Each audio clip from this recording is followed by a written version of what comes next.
What happens if you lose, Nick? Who the hell is Aquaman? I get Fruity Pebbles, Cocoa Pebbles, I get sausage biscuits. Maybe you guys will see a little footage of that later on because we got some good stuff. Go up the deuces. There you go, baby.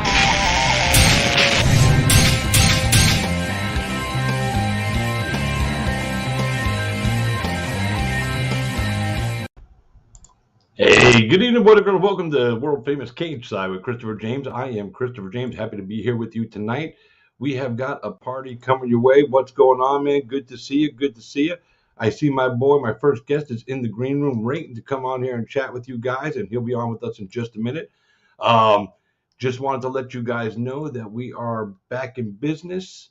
Like I said, it's been a little bit. We took some time off, before the holidays, and I had to get surgery done on my back, but my back surgery is done. I am back. I did Island Fights 71 this past weekend. We had some great fights. Crowned a new champ. Juan Wildchild Alvarez is our new lightweight champion. We had a knockout of 3 seconds, the fastest knockout in combat sports history, faster than Uli Diaz's 3-point-something seconds at a BKFC event a year and a half ago. And we also had the double nut shot timeout. 2 guys went at it, both threw a knee at the same time. Both guys hit the nuts. It was a double, timeout for both guys. I've never seen that before in my life. Never, ever have I seen that before in my life. It was a double nut shot. I did a post-fight interview with the winner. I was like, yeah, great fight and all that stuff, and I will talk about that in a minute. But the double nut shot, that was the question I had to ask because I have never seen it before. So we have seen it, and now it's back to live action. It's a great night to be alive. It's a great night to be here doing this with you guys.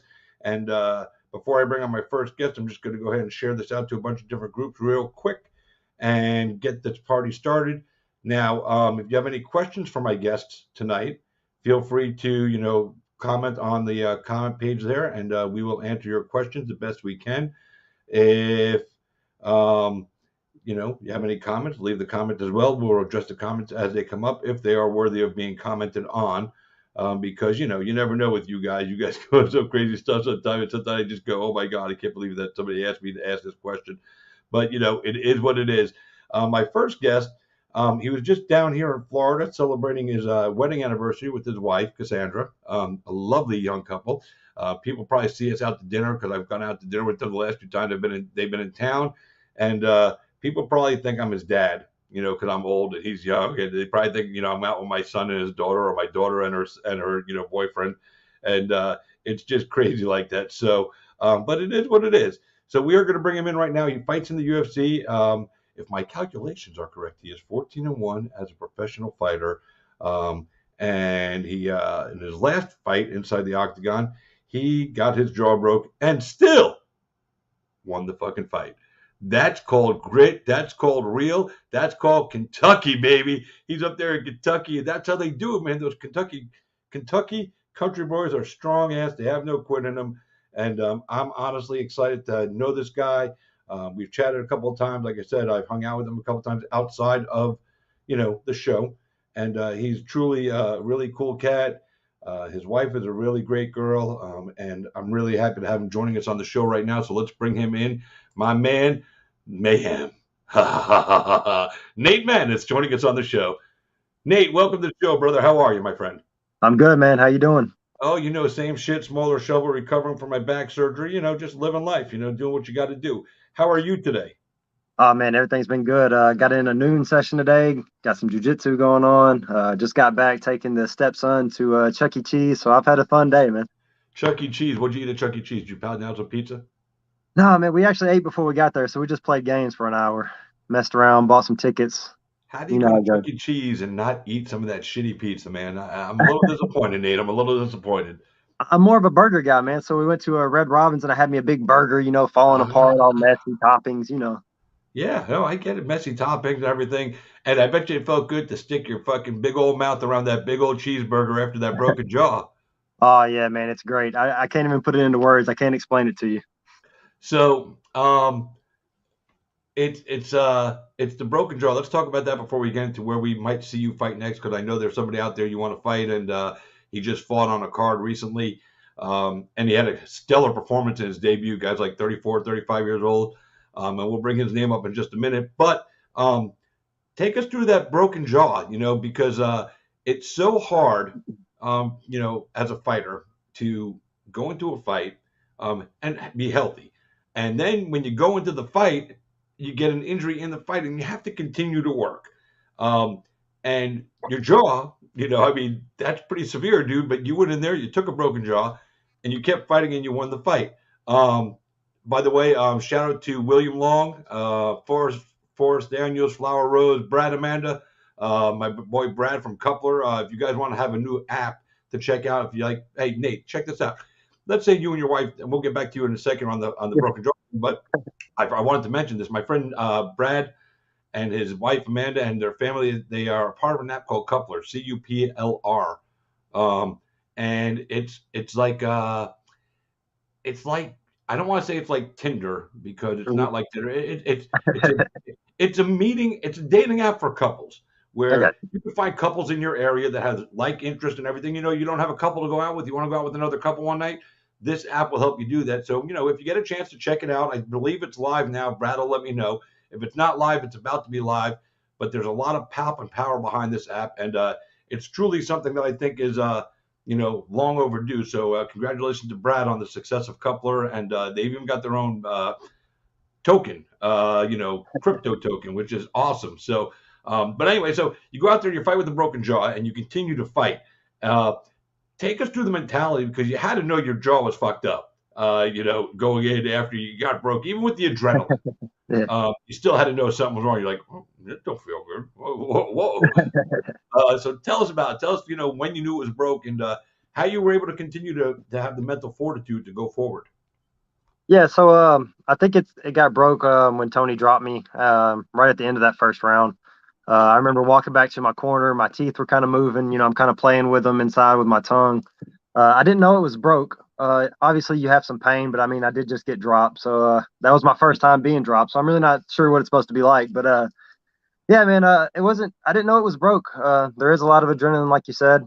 I went back in there just fighting the same way that I fought the first round. I didn't go after him anymore. I didn't set back anymore. Just letting the finish come to me. As far as the process after the fight, man, that's where it really gets hard. We go through a lot of cutting weight. We get real hungry after a fight, man, and had to have my jaw wired shut for 6 weeks. Had the brackets on another week or two. Had to drink all of my meals, blending it, pureeing it. It got really hard, man. I won't lie to you. Yeah, and trying to eat food, trying to talk. I mean, there's so much that you lose out on. I mean, but it's probably a good way to keep your weight down because you can't eat as much. Yeah. I stayed around 145, 146, and I've been known to get up into the middle 60s after a fight. So definitely a big difference, at least 15 to 20 pound difference. At least a 15 to 20 pound difference. And now that you've been able to walk around at that weight where you're different, are you going to, did it turn out to be beneficial to you? Are you going to try to keep yourself walking at that weight instead of blowing back up all the way like you said? Just so, if you stay ready, you don't have to get ready kind of thing. Yeah, as far as the weight goes, it was really a good thing. I'm walking around about 150 right now. So I put on 4 or 5 pounds, but I'm getting in better shape. I don't have to deal with that first 3 or 4 weeks of camp, just focusing on my weight. I can jump back in and be ready to go. Yeah, and that's the way it should be. You should be ready to go as quickly as you possibly can. Now, I know you've been itching and you want to get back into the octagon as soon as possible. When I talked to you when you were down here a couple weeks ago, you said that you wanted to get back, maybe in April or May. Is that still realistic for you, or are you going to take your time and really make sure your jaw is healed up because you don't want to go in there and get cracked again and, win or not, be sidelined for another, 6, 8 weeks and having to, matter of fact, tell everybody how you ate pizza through a straw because that was fucking funny as though you were telling me at dinner. Yeah. So I put a 1 slice of pizza in there. I put some spicy jalapeno sauce. I put some marinara, and then I filled it up about halfway with milk, blended it all. I'm not gonna lie, man. It just tastes like pizza. It's all mental. It's looking at it. Yeah, I don't know if I could do it. It's because I like to bite into a slice of pizza and and then get down to the crust and eat the crust. So you put the whole slice in, the meat of the slice and the crust and everything, and you just ground it up. Yeah. I put it all in there, and it wasn't bad. I only did it that one time. I couldn't make myself do it again, but it had nothing to do with the taste. It tasted fine. It was just mental. The consistency was just way off. What else did you have to put in the blender there to eat? What else was kind of weird? Man, something that you would have thought was better. I put some muffins, strawberry muffins, and put a little bit of milk just to give it some kind of liquid in there to drink it down. It actually tasted way worse than the pizza. I couldn't even finish that shake. It was weird. You would think that the muffins would have been easy, but nah, it was tough. Yeah, I would have thought the milk in there, the muffins would have been good. It would have given it a nice liquidy consistency, made it Yeah. go down smooth and undry.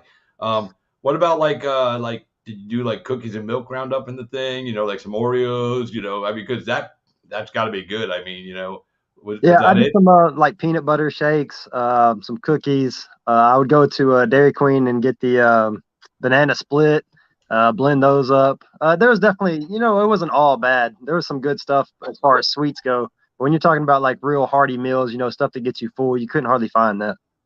And other than not being able to eat properly, what was and well, there's two to this. So, other than being able to eat properly, and other than being able to train properly to stay in fight shape, what was the hardest thing about dealing with this broken jaw? Because your mouth was wired shut, correct? Yeah, yeah, yeah. It was wired shut. Licking my lips. That's something that's really small that nobody thinks about. I hate chapstick being on my lips. Oh, Uh, so that was hard for me. I've bit my nails my entire life. I had never cut my fingernails with a pair of fingernail clippers ever, ever. and So now, yeah, so that was a hard thing for me, man. It really threw off my OCD. yeah, but now you've gotten used to clipping them, right? Oh no, I'm right back to it. I couldn't wait. I couldn't wait. I love it. Everybody else is going, man. I can't wait to stick my teeth into a bite of fucking chicken leg. Nate's I want to bite my fucking nail. And it took me forever to even be able to do it. I guess my teeth weren't very strong. I couldn't even bite them for like another 2 weeks after that. Oh shit, dude! You must have been like fucking going jonesing like a Oh junkie. yeah, it was a different experience, man. Definitely a story I can tell. Future people. It's Yeah. crazy. Leave me alone. Leave me alone. I just want to bite my nail, man. Come on, fuck it. Just give me a nail. Give me a nail. I was hard to deal with. I can tell you that. Cassandra can tell you. Oh, I bet she would, and I bet she could, and I bet she would if we had her on the air. Oh yeah. So so is April or May? Did I even get the answer correct? Is that still a target date? Have you spoken with the UFC? Do they know you're clear? You've been officially cleared to go back to work? Yeah, yeah. The UFC contacted us about April. I told them that I wasn't against April, that I hadn't sparred yet. They just told me whenever I'm 100%, I've sparred, I know that I'm okay, mentally and physically, that they would book me. So I'm hoping no later than May for sure. April is still a possibility. I spar tomorrow for the first time, so that'll really tell me a lot more. Oh, tomorrow's the first sparring day. Yes, sir. Ooh, are you excited I'm, like a kid at Christmas? I'm going to be on my bicycle. I'm going to be moving around all over the place trying not to get hit. But the excitement's there, right? You're ready to Oh go in yeah, there, yeah. and I'm even always even if, shadow even if you boxing get that. hit, Yeah, even if yeah, you get yeah, hit, yeah. you're excited to get back into it. Yeah, it's gonna be fine. I usually never wear headgear. I'm gonna put on headgear for a couple of weeks. Just I think more mentally than it is physically. Yeah, and I think that's definitely a smart idea to fight from now on. Even after Yeah, you feel good, headgear all the time when you right. spar. Um, do you Oh man, I'm just trying to think like because now that you told me sparring days tomorrow, there's so much more running through my head. Like you're ready to crack somebody in the head and get cracked back. Um, is that your favorite part of training? Actually, the sparring part, or do you prefer getting on the ground and working your grappling? What's your favorite part of training? Yeah, it's definitely striking. That wasn't the case earlier in my career. We focused a lot on wrestling. My coach is a wrestling coach here at the high school. So it used to be wrestling. Obviously, my jiu-jitsu might be even better than my striking. It's real close, but I do enjoy striking, hitting people, getting hit. As you can see in my fights, I'm not Yeah. scared to get hit. I think it's entertaining for the fans. So yeah, definitely striking. Are you a proud country boy, man, knowing that you go in there and do what you just did? Because there are other guys that would have folded under that situation where their jaw got broke. They would have known something was off and they would have folded. I know my boy Alex Nicholson fought with a broken jaw inside a UFC octagon, and he continued to fight on. Man, he's a crazy son of a bitch, man. He's just wild and crazy. He don't give a fuck. He's like, when I go into the cage, it's kill or be killed. I'm going to kill you or you're going to kill me, but I'm not going to quit on you. You're not going to finish me. And yeah, and he fought with a broken jaw. And when he told me that, I was like, man, you're nuts. And now here we are, we're talking with Nate Maness, and Nate Maness is like, yep, I fought with a broken jaw, and I could probably do it again. Don't want to, but I can. Is that like a pride thing for you being a country boy? I know there's guys in Arkansas that are real tough. Bryce Mitchell, Luis Pena. Thomas Gifford's another country dude. Fucking, he fought my boy Mike Davis inside the octagon, and I never seen somebody take so many shots. Yeah. Just keep on coming, like go down, dude. And I'm not saying that because you were fighting my friend. I'm saying that because you're taking a beat, man. Just go down and let it end. Don't endure any more punishment. And then there's guys like you and Thomas who just like, all right, hit me again. Fucking, if I can still stand up, I'm good. But Yeah, is there for such sure. a pride in your country pride? Your roots, your upbringing, because that's part of it. How you were raised. Yeah, I take more pride in that than anything else. I think it's a really sad thing to have a really, really skilled guy who just has no toughness. That it even comes back to like a guy like Cody Garbrandt, not for his toughness, but to be so skilled and then your chin just give away on you. That'd be a really hard thing for me to swallow. Obviously, we're always working on the skills. We want to go in there and starch people and be creative in there and do some of those type of things. But toughness is something that you can always fall back on. You got to get me out of there. I seen I think it was an article today that said Nate Diaz might be the best street fighter ever. If you can't finish him, you can't submit him, you can't knock him out. His cardio is always there. How are you going to beat the guy in a no time limit? He's just too tough. He's going to walk you down. He's going to come forward. You've seen him hurt Leon Edwards there at the end. Who knows how that would have went with no time limit? I hope that I'll always be there. As long as the fight's going on, I'm going to be in front of you. Yeah, you brought up that Nate Diaz, Leon Edwards. Yeah, he cracked him once, but he just got outworked in that fight. Yeah. I don't know if I can consider him the toughest guy or the best guy because he, other than the Conor McGregor fight where he won, Nate Diaz, in my opinion, and I'm not trying to crap on the guy, I'm just stating facts, has never showed up on the biggest, brightest moments when he needs to show up. Like that Leon Edwards fight, he showed up for 4 seconds. The rest of the fight, he was dominated. So, I don't get the love affair that the MMA community has with Nate Diaz or Nick Diaz for that matter. Because, both of them, they're tough guys. They're gritty guys, and they can fight. But when the bright lights shine the brightest, they seem to not be able to, stand the heat, I guess. And I hate to say that, but it's real. And, it's not me picking on them or bagging on them. Go look at their careers, everybody. I mean, it's just real is real, Then you get a guy like Nate. Nate's 14-1. Nate shows up on the big moments. There was one fight he lost, and it wasn't even one of the big moments in his life. It was just a fight, one of my viewers, Forrest, wants to know, do you get anxiety going into the cage to perform well? And if you do, how do you deal with that anxiety? Oh yeah, definitely. It doesn't get any easier with experience. You hear George St. Pierre and some other guys talk about it. You're always nervous when you walk in there. As far as dealing with it, man, I think it's the team around you.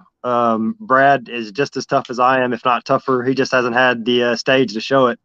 That really gives me a lot of drive. You can't be acting too soft in front of him, man. He won't let it go. So even if you're scared inside or you're nervous, you got to put on your strong face and walk in there. And I've been doing this a long time. Once you get in there, everything's okay. It always has been. Broken jaw. I have taken a loss. At the end of the day, everything's okay. You just got to think about it's competition and it's not life or death. But is there a sense of life and death that goes on there for you? And I don't mean actual death, but any fight could be career ending. You could go in there and lose a fight, and you could have a 3-fight deal with the UFC, and they could just say, you performed like shit that night, and they could drop you. So is there a fear of that going in, or you just go, what, I'm going to go to work, and whatever happens, happens? I can't speak for everyone, but yeah, you think about it. And really, that's not the most scary part. You might hear some other fighters talk about it. It's letting down everybody that's put work into you, the sponsors that have sent you money that they've worked hard for you to go and chase your dream. If I happen to die in there, man, I knew what I signed up for, and I'm here for it. If that's what is going to happen, but that's not the scariest thing for me, at least. The scariest thing is letting down people. Yeah, for sure, it really is. Yeah, I hear guys say that all the time, and I always, I see the post after a fight. The guy loses a fight, and he gets on social media. I'm so sorry, I let everybody down, and blah blah Yeah, blah blah blah. It goes into that whole banter, and I always feel like no matter what anybody investing in you, the people that truly care about you and are invested in your career, you owe no apologies to because they understand, like you do, this is a fight game and these things are yeah, going to happen. So they don't need the apology. The yeah. fact that fighters offer it, it's cool, but like I always feel like fuck it, man, I'm not apologizing to anybody. The only person I got to apologize to is myself because I didn't live up to my own expectations. Yeah, Um, I think we make the problem a little bit more in our own head. As more as people really think about it, they're okay with whatever happens whenever you get in there. They know you're giving it your best. I think we kind of create the problem ourselves.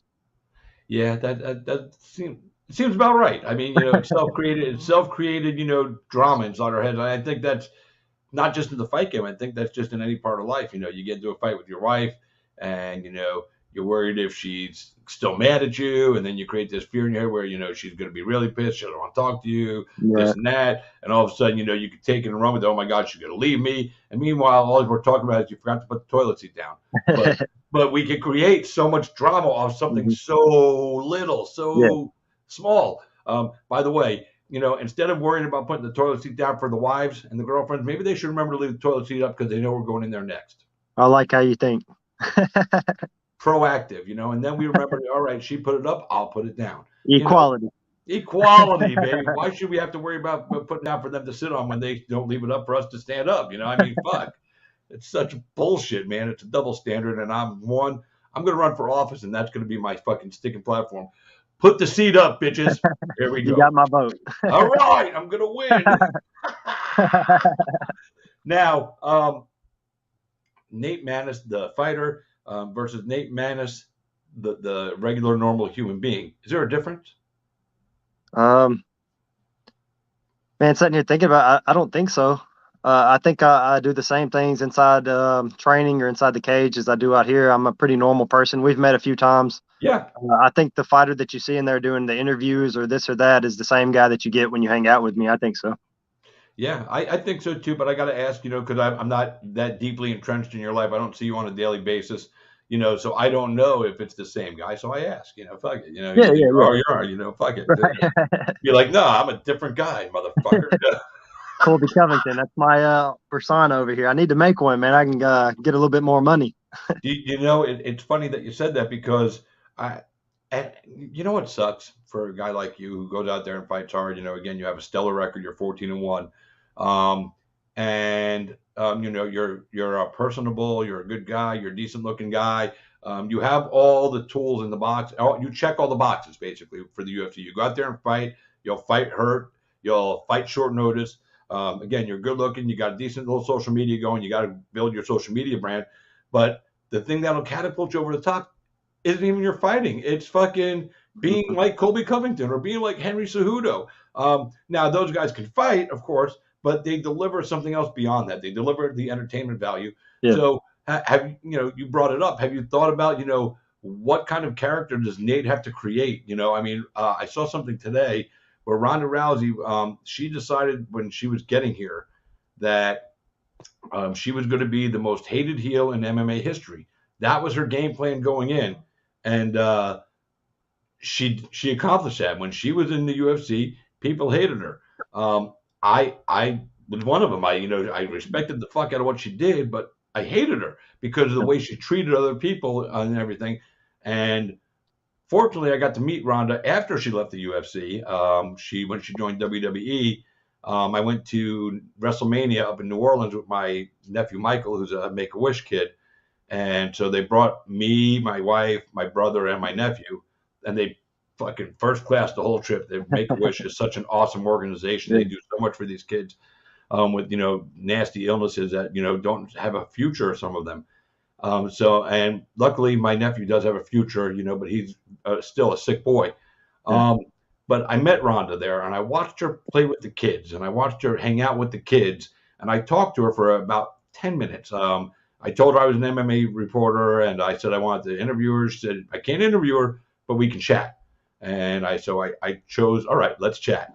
And she was probably one of the most humble, down to earth, nicest people I've ever met. And here she is, just joining the WWE at this time, and being thrown into being part of Make a Wish and WrestleMania, and being out. And this was her first, WrestleMania. So who knew what we were going to see? And here she is out with the kids and playing with them, and these kids, that have dark, dim days, and she's putting smiles on their faces and rolling around on the floor with them. I learned a lot about her that I didn't know. I didn't know that she was full on character mode all the time, but she was. Right. So are we going to see Nate the Dick pop up, or are we going to see, because there's other ways to be a character. You don't have to be an asshole. You just have to be a character. Yeah. Have we put some thought into the career character move for Nate Maness? Are we going to see the heel, or are we going to see the hero? Man, I got a buddy who's always talking to me about it, and he's gotten to the point where he's making. Have you ever seen the little diagrams that like Colby Covington circle, Conor McGregor circle, Nate Diaz circle, and it's whatever in the middle. What do they all have in common that gets them to that next level as far as entertainment? And that they're all three separate guys. They're all three different, but something it's that entertainment value. He's working on it. I don't know if it's going to be for me. Like you said, you got to constantly be in your character, and I don't know that I can go in here and do interviews with you or someone else that I know personally and be somebody that I'm not. And that's with anything. All of fight week, anytime you interact with the fans, that's who you have to be, or it just doesn't work. I'm not sure I can do that personally. Yeah, I think it'll be a hard sell. But just so you know, if you do develop that character and the asshole character and the one that just talks me shit, you come on my show and be the character, dude. Fuck it, And then off the air, you go, "Sorry, dude, I had to do that. It's just it's part of the job. It's all right. I don't give a fuck, dude. I want to see you be successful. Like I say, I think your future is bright inside the octagon. And again, you do check all the boxes. I think the one box where you only get a half a check is the building of the brand, because you haven't gotten there yet, and you haven't done something to set yourself apart from everybody else as far as the personality and what's going to get people talking about Nate Maness. Whether it be every time you go to a UFC event, walk up and thunking somebody in the face. Just that's your trademark. You just walk up and thunk somebody. Fucking hurt every face off. Get people pissed off about you. I don't know. But we just saw. I can't remember if it was on UFC 270 or when was it? Who's the kid? I see now. I had it all listed out here, and I clicked off one of my notes and I lost it. But there was a kid that just fought. I think it was 2 weeks. It was before UFC 270. Mm-hmm. Is it Taya Tuvesa who drinks the shoeies, the beer out of the shoes? Shoeies. I love that guy. No. The kid that you wanted to fight. He came in, made his debut. Victor Henry. Victor Henry, dude. That guy. Let me tell you something. That was here. He defeated Raoni Barcelos. Mm-hmm. Which was a tough out. He was the biggest underdog on the card, and that kid came in there knowing that he's got a short clock. He's a little bit older, making his debut, I believe 34. So, and he said it. He goes, "I want to fight the toughest fights. I'm coming in here late. I've got one good run in me, and I'm going to take the most of it." And I saw after the fight, you're like, "I'll fight that fucking guy." So even though you said, you're not going to get in touch with the UFC until you're 100%, have you and your management at Rise spoken about this and maybe trying to go ahead and actually try to acquire this fight? Because I love the matchup, dude. Fucking you and this guy, two tough some bitches. Fucking they're just going to go in there and put on a show. I know you just got there, but it's not like you're top 10 right now. So it's not like you're be going down in competition. You're still a rising star. You're fucking 3 fights into your career in the UFC. You've won all 3, which is good. So but why not take on a tough son of a bitch? Yeah, and I mean the guy he just beat, Barcelos. I mean he's a monster. I mean he was the biggest underdog on the card for a reason. So we might have to ask him if he wants to fight me. He might be like, I'm already looking forward. He might be trying to skip over a guy like me. That could be. That could be. I mean, but when you see a guy like that you want to fight, do you guys have a game plan attack? Do you go after him on social media? Do you call him out? Because these are some of the things that might get you noticed. Yeah. We've talked about a few different guys. We haven't just talked about Victor Henry. We haven't set him as tunnel vision. That's who we want to fight. I would like to fight him because I respect his talent. I like how he fights. He came forward. He was tough. He didn't let the pressure get to him at all. Being the biggest underdog, I love that. It was nothing bad to Victor Henry. I think we get in there and beat each other up. Louis Smolka is another guy he's a real veteran. He's got a little bit of a name out there. I'd like to fight him, Adrian Yanez, Sean O'Malley, of course, but you can't get that guy to do anything. Well, Sean, actually, you fit into Sean O'Malley's plan, that he doesn't want to fight any top 10 guys under this contract. He's not going to fight the top guys right now because he's not getting paid to fight the top guys right now. So while you're undefeated inside the octagon, you're not a top guy right now. You're not in the top 10 or 15. So you actually fit the criteria of what he's looking for. So that fight could actually be closer to reality than some of the other ones you're talking about. Yeah, it could be. We were talking about the heel thing, and now Sean O'Malley. I don't know if you saw, someone made the fake tweet that they put my name on it. They said a bunch of stuff about Sean O'Malley. So I got a little taste of that heel life, man. I had people messaging me on Instagram telling me to kill myself, and Sean O'Malley will smoke you, and you can't even carry this guy's jock strap, and all kinds of stuff. So I got a little taste of it, man. I don't know about it. Isn't that what everybody said when they fought Cheeto and lost? Yeah, right. And he still don't want to admit that he lost. That's why if you ever get that fight, dude, I'm gonna be obviously rooting for you to beat his ass because, he's created a character for himself. He's done a good job of creating a brand. Super smart move doing the undefeated thing. Super smart. Yeah. And I don't think you would look good with that colored hair, so don't do that. Besides, that's his gimmick anyway. But yeah, that's a fight that's also entertaining, exciting, and some people shit on him because he, the way he said it. I'm not going to take the hard fights right now. Why should I? I'm doing this, and but I don't like the fact that he walks around saying he's still undefeated. He lost a fight. Be a man, own your shit. You lost, suck it up, and move on to the next one. I mean, you've won all your fights since that loss, so but you still got to admit that you've lost. And that right there, that's the chink in the armor for me that pissed me off. That made me go, I can't get behind this cat because you can't be honest. If you can't be honest with yourself about a loss, and you can't be honest with us about who you really are, and fuck that shit, own it. My boy Mike Perry, he's 15 fights in the UFC and moved on to Triller, and now he's going to BKFC.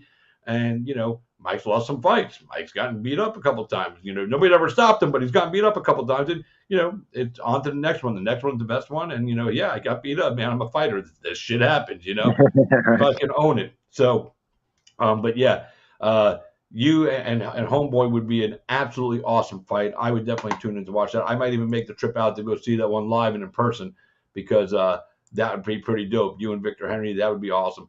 Or take on Barcelos. Fuck it. You're probably going to that one as the underdog too. I would take that fight too. He's going to fall back a little bit. I think he was was he in the top 15 or he had to be knocked on the board? If he wasn't in the top 15, he was right outside of it. Yeah, so it's going to drop back a little bit. I'd fight him too. If they want to send that contract, we're done with that.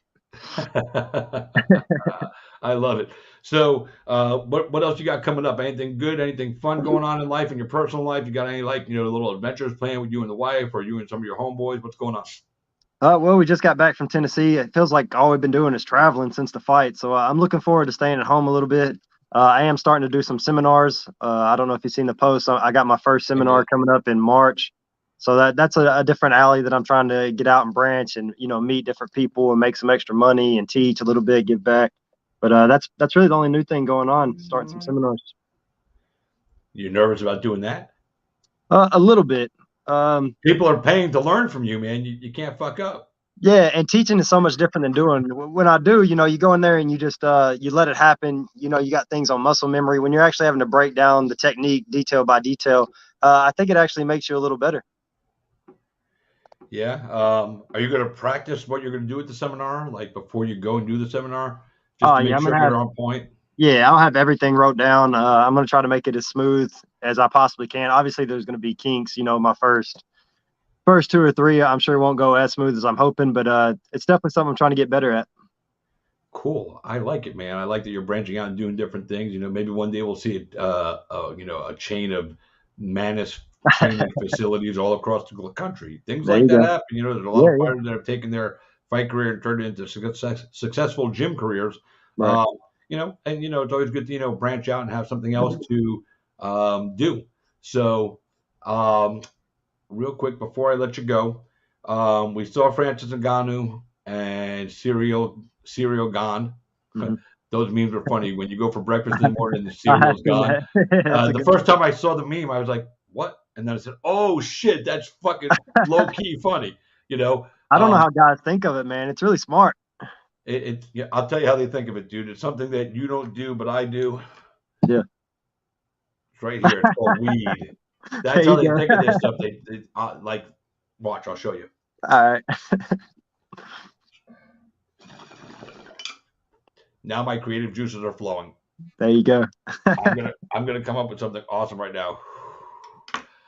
But so that fight happened, and I don't want you to say anything that you might get in trouble because you never know who's watching one of these things.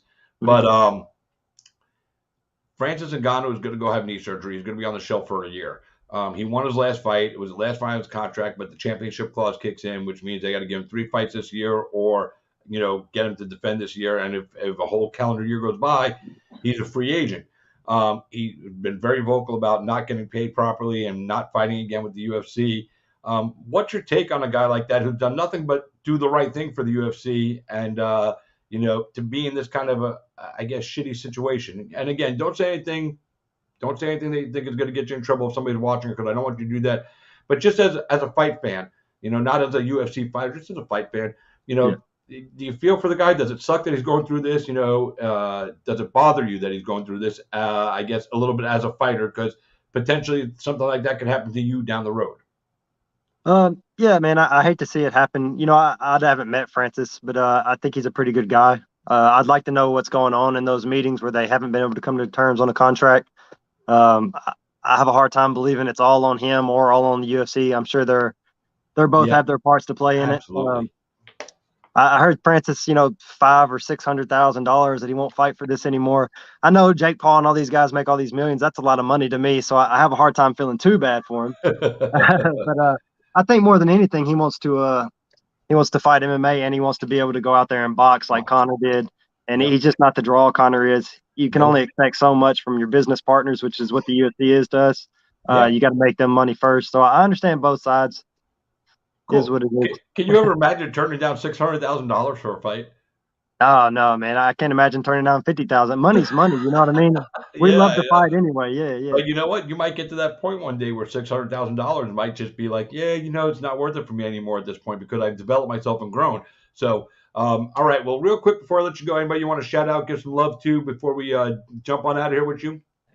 Yeah, man. Really great, man. Sponsors have been coming on. I actually got it broke down from old sponsors to new sponsors because I got so many. So I'm gonna shout out some of my newer sponsors for this one. Bring it. Strong Realty Team, Herbalife Nutrition, JJ's Pizza Pub, Elite Flash Performance, Darren Bronner, Attorney at Law, Relentless Behavior Apparel, and Morganfield CrossFit. I appreciate you guys for helping me do this full time and your support. Now, I know you don't do this, but if you ever decide to, I want to be the first one you do it with, because I'll make sure you have a good time. I'll bring all the munchies. I believe you. I believe something tells me. I believe you. Well, listen, man, all the love to you, all the success to you in the future, man. If you get a fight coming up, let me know. We'll bring you on. We'll talk about it. Okay. Send my love from my wife and myself to you and your wife, because my wife was so sad she couldn't meet up with us last time. But she wanted to say she was really sad, and so she wanted to make sure I told you guys both hi, and she'll see you guys again another time. She just wanted to make, if I don't tell you that, and she told me to say that, I'll get in trouble later on. I'm sure we'll be back down. If not before next year, definitely for our anniversary. So we'll see you guys. All right, well, listen, man, God bless, man. Glad you're healed up, and glad you're getting ready to go back to work, man, because the Octagon needs some action, needs some mayhem, and you're the one that's going to bring it. Boys and girls, that is Nate Maness, UFC Bantamweight, on the way out the door. If you're just tuning in, go back and watch it on my YouTube. You can watch the whole interview. We had a good time. Nate, we'll see you again soon, brother. All right, see you, buddy. Peace. Boys and girls, here he is right now. Look at that. He's on his phone. He's ready to party. He is the Reaper. I stuck in right in on you like that, too, because I saw you look at the phone. Here's my next guest, boys and girls. He's an Island Fight veteran. His most recent out was Jorge Masvidal's Icon FC. He also fought on the Icon game, or the Game Bread card, the inaugural Game Bread card. So, he's been around. He was a stellar amateur, and now he's a stellar pro. He's 5-0. The eyes are upon him. He is the Reaper. SD Dumas. What's up, baby? What's up, baby? How you doing, man? Oh, I'm just chilling, man. And, I saw you in Pensacola this past weekend at Island Fights, and I tell you, I was so motivated by the... Yeah, man. I gotta go. I gotta feel. I'm fired up right now. Hey, man. Hey, I don't blame you, man. If I had mine right now, I'd join you in the session. So, first of all, before we get into the fights and all that stuff, man, just in general, man, how's life been treating you, man? How's life on a day to day outside of the fight game? Because the fight part of it is a big part of your life, but you have other part. You have kids, and you got a life. You have all this other stuff outside of fight. So, how's that part of your life going? Uh, it's life. You have your ins and outs, your goods and bad. But honestly, everything's going good. I'm in a better state of mind of focusing on training and taking care of my kids and making sure I'm good and make sure my head and my head and body is like at peace and in a good environment. So it's been good. That's been a long time coming for you to get into that good environment, huh? Yeah, it been a hot minute. So Yeah. it feels good to just be like, hey, I'm in a good spot now. Yeah, So some of you guys are just tuning in that don't know SD. I watched SD come up through Island Fights as an amateur, whooped up ass on everybody and fucking that they put out in front of him. I think you ended up losing one amateur fight. Is that correct?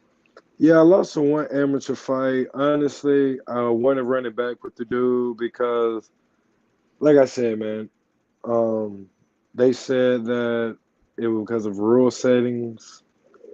But honestly, I give everybody a chance. You beat me, Yeah. cool. But it's really because of the rule settings, 2-minute rounds, no ground and pound, no head kicks.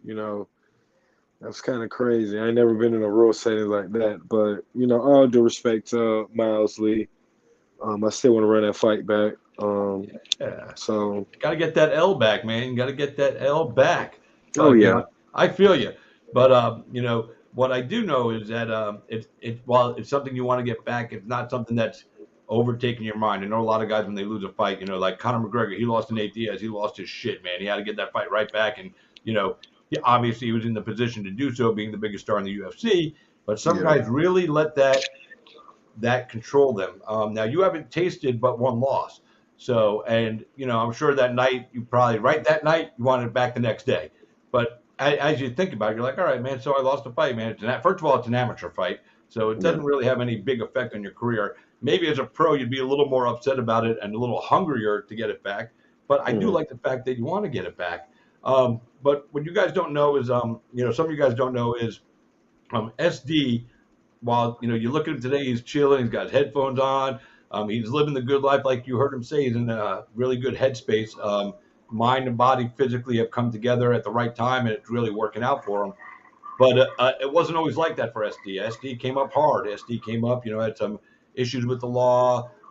He'd been not just shot at. Some people have been shot at. He'd been shot, like legitimately shot, like with a gun, shot, ate some bullets. And I know, some people have talked to you about it before. We've never talked about it on the show. But Yeah. I feel at this time of your career, as you are about to really, you're going to explode here. I told you the other night when I saw you, man, the big things are coming. I know you said you're just, whenever they come, they come. You're not trying to rush it or force it or get there ahead of time. But would you mind telling some of the people here who are just tuning in to learn about you and see you, give them a little insight to that time of your life, and about being shot and really where you were at that point in life? Because one of the things I respect about you most is that part of your life that you went through. Yeah. You could have went a completely different way than where you are today. You could be Yeah. in a real bad spot, and you found fighting, you found discipline, you found jujitsu, you found all these things that have Mhm. made you a man that I'd let you babysit my grandson. That's how much I fucking trust you and respect you.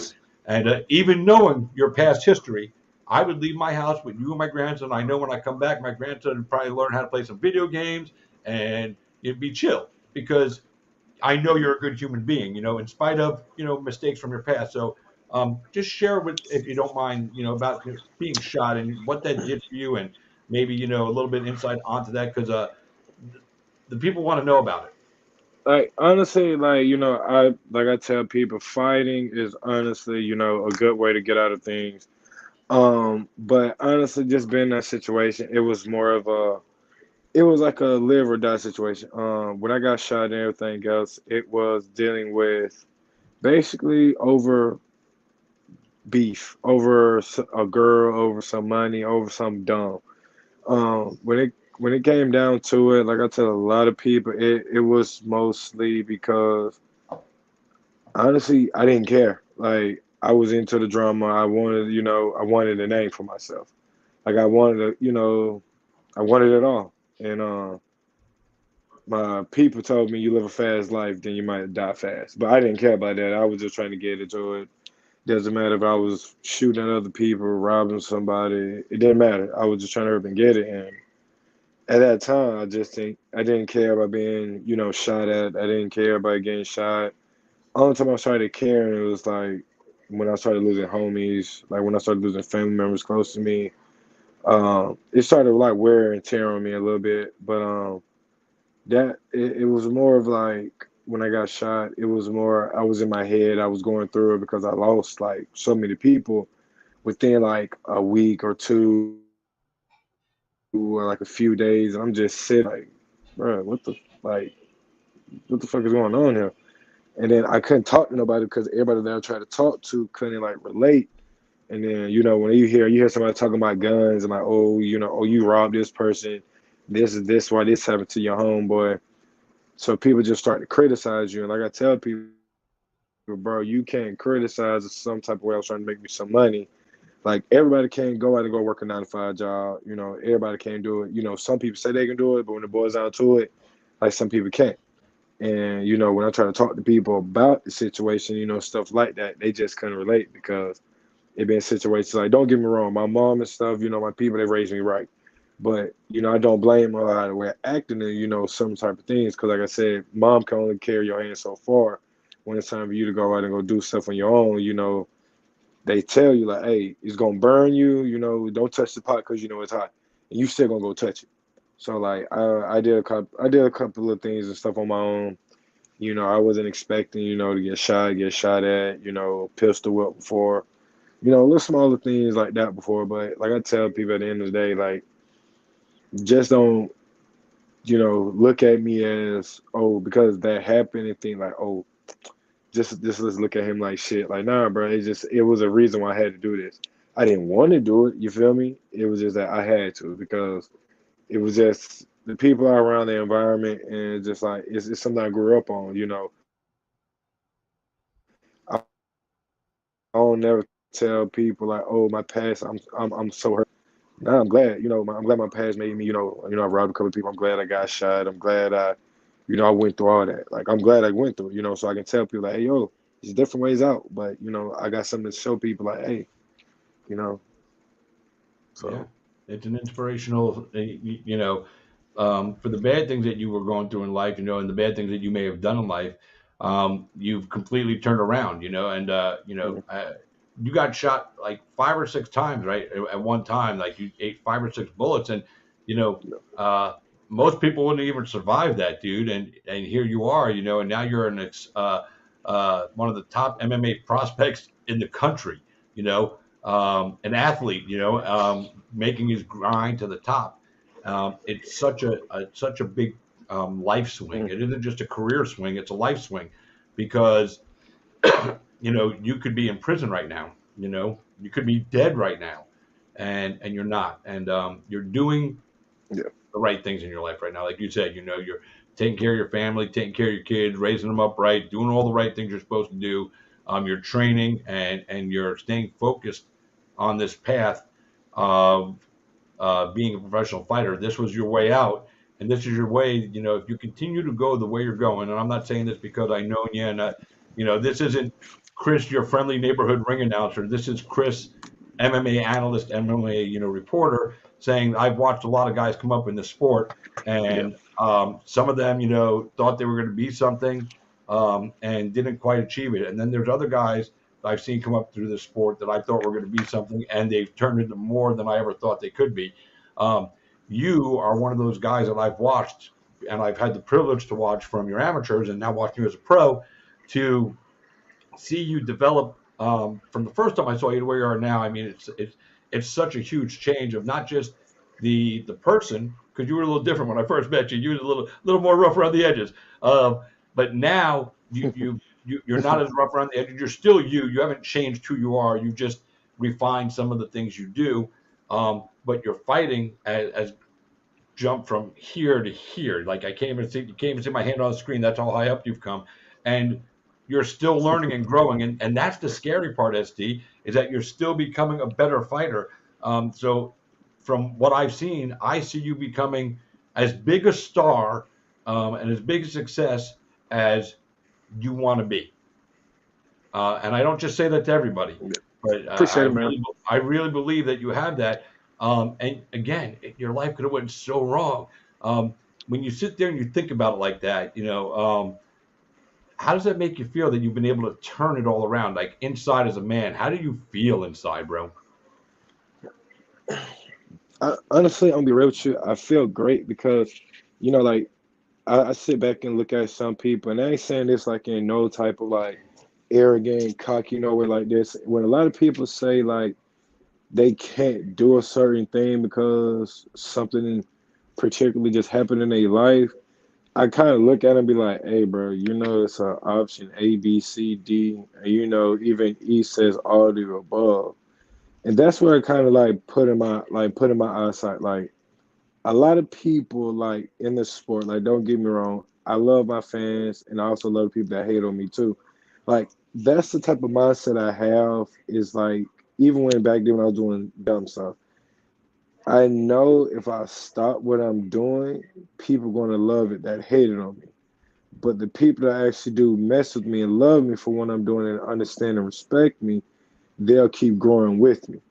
And that's why I kind of put stuff into like perspective. It's like, yo, like I can be doing something messed up, but at the end of the day, like just don't judge me just because like how I did it. You feel me? Yeah, I And do.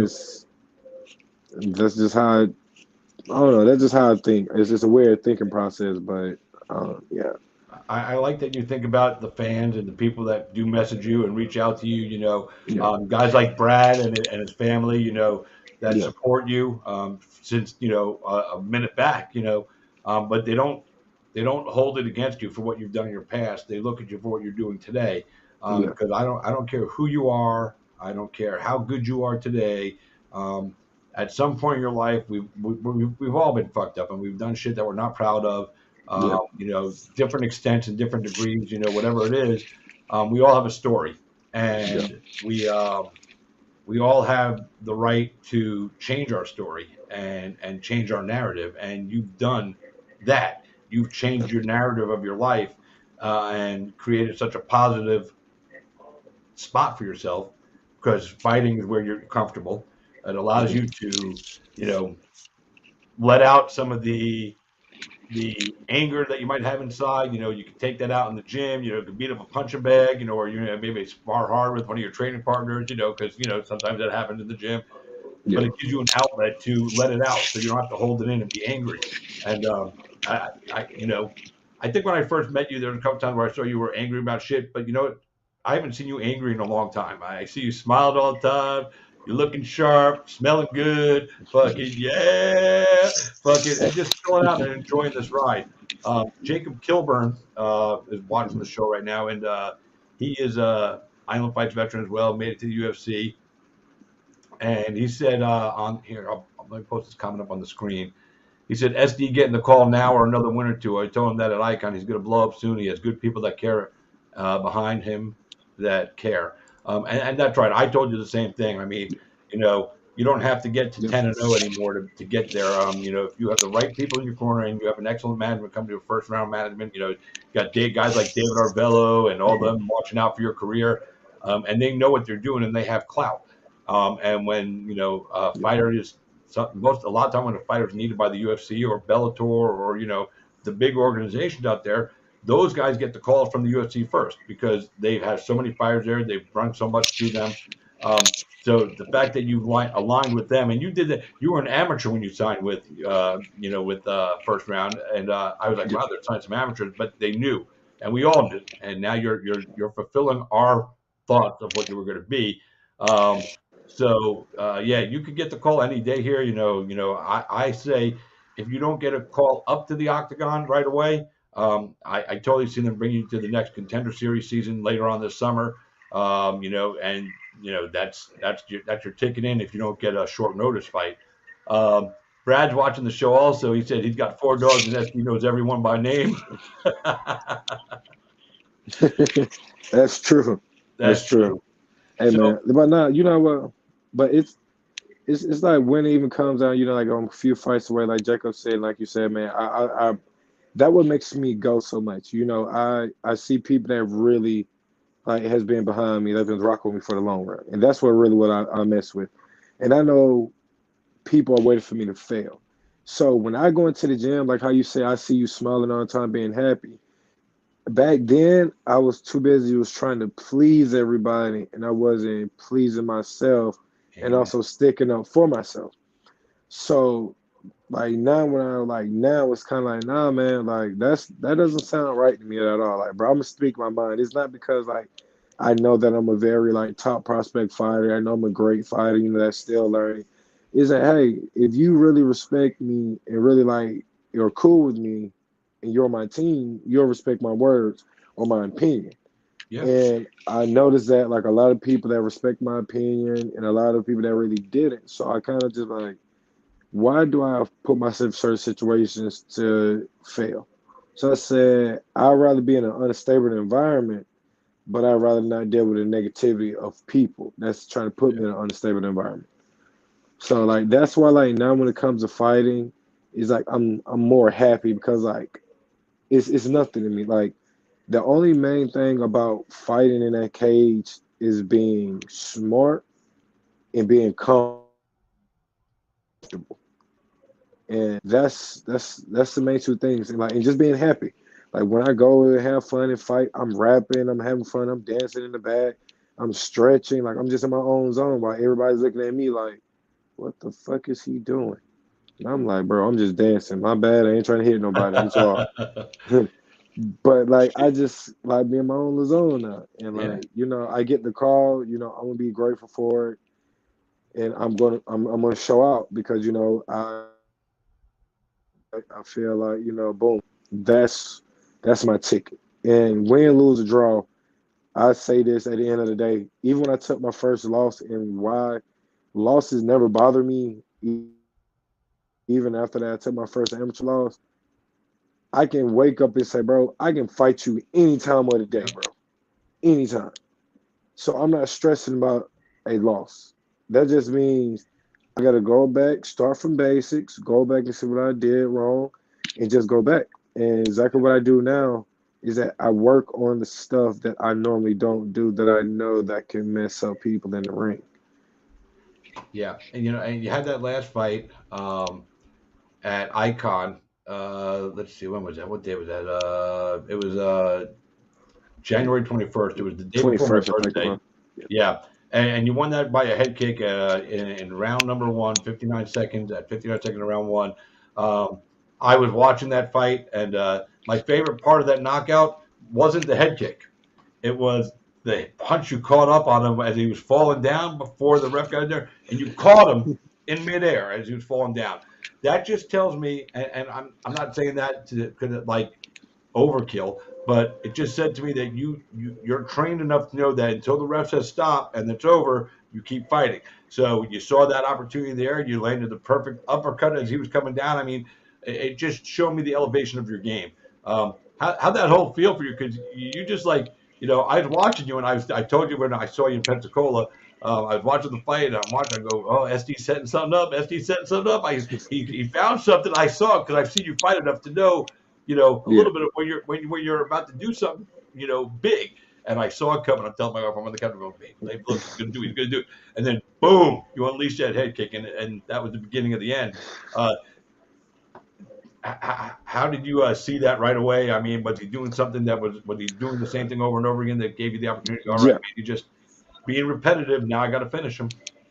It was more film study, and then honestly, he kept lunging in with the same combo, and he switched it up a little bit, you know, try to make it a brawl, and that's what I think a lot of people like forget. Like, oh, Dumas is a kickboxer, so they think, oh, you can brawl with him, but I'm just like, yo, that's what I want you to do. Because when you brawl with me, I'm waiting on that. So I'm comfortable, and this is like people that have trained with me like that know. If you stand in front of me and sparring, like I'm not scared to stay in front of a dude that I know is gonna be throwing body shots, hooks to me. I'm not worried about that. So when I get into like a fight with, when I like Dixon, shout out to him. You know, I shout out all my opponents that I fight. At the end of the day, it's just business. I know But you you always know, say that. That's your line too. yeah, Ain't personal, yeah, it's just business, and then you. yeah, yeah, that's it. Just business. You know, just get the check and get up out of there. But it was like I kept seeing it over the same thing. He switched it up, and then when he tried to go for that takedown off that leg kick, I knew my kick had some type of effect on him because instantly he shot for that takedown. And then right when I knew that, that's when I knew he was going to be kind of iffy about when I throw a couple more leg kicks. So in my mind, I'm like, bet I'm just finna storm out. He gonna keep coming in on a brawl. I'm gonna shield up and give him something right off the return. And I noticed it like probably about a few seconds into it after we got off the ground. I'm like, he's going to keep lunging in with either a 2-3 or a 3-2. And I said, how do you beat that? And I said, oh, yeah, I know how to beat it. Switch kick. And instantly, I just faked the little jab, and instantly he stepped in, and right there, I was right there with the switch kick. And I was like, bet. Yeah, that was beautiful, dude. I mean, it was so pretty to watch. I went, I rewound it like 10 times just watching it, watching in slow motion. I was like, you couldn't set up better than that. It was truly, truly, and again, it just shows the evolution of your game. You're paying so much more attention to what you're doing in there now.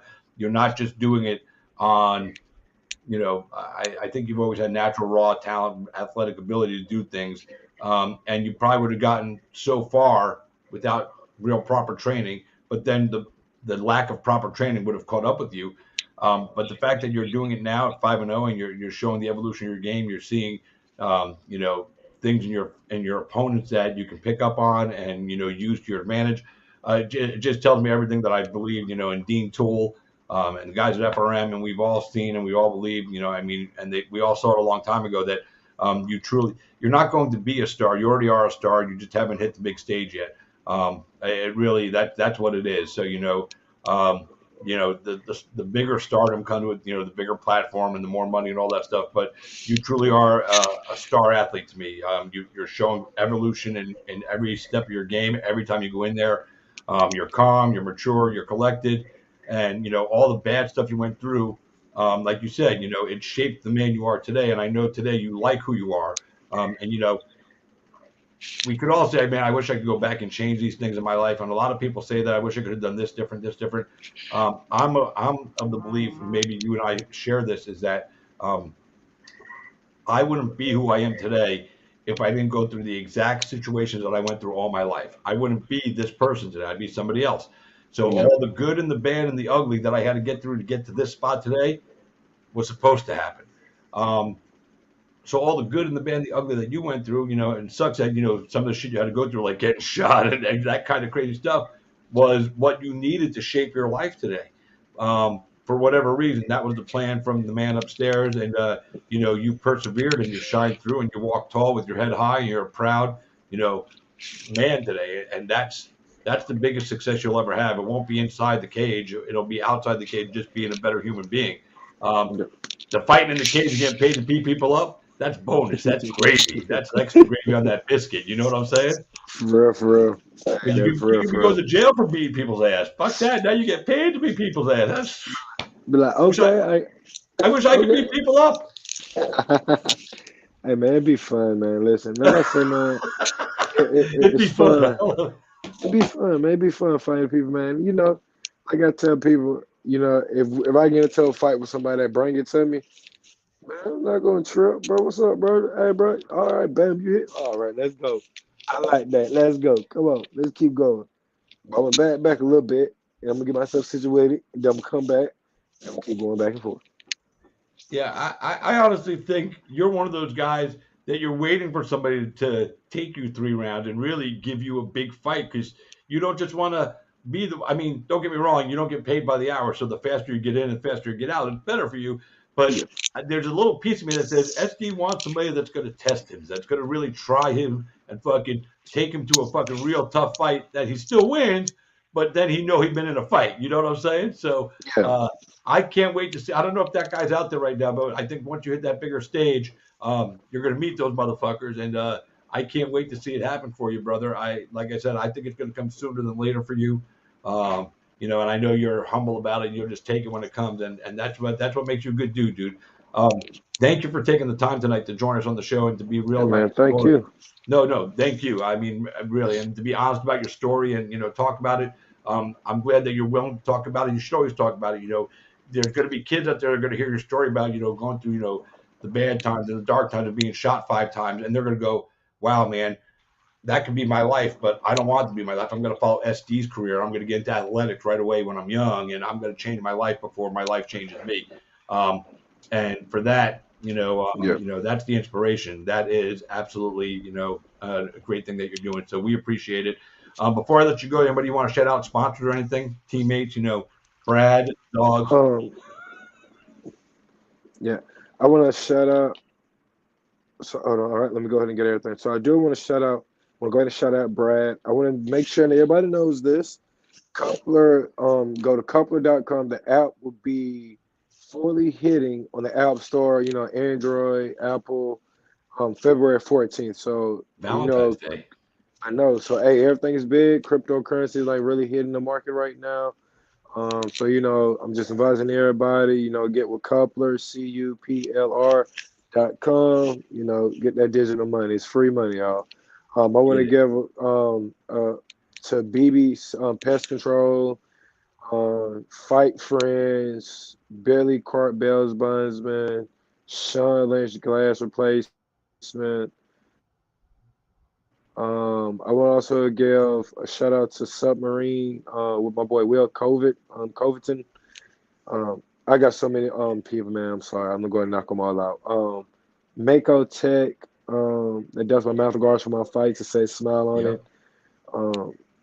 First Run Management, you can't forget them. I want to give a shout out to my team, Port City. They surely have helped me. Jimmy Mills, Randy, my whole team over there. They really have helped me realize a lot of things. I want to give a shout out to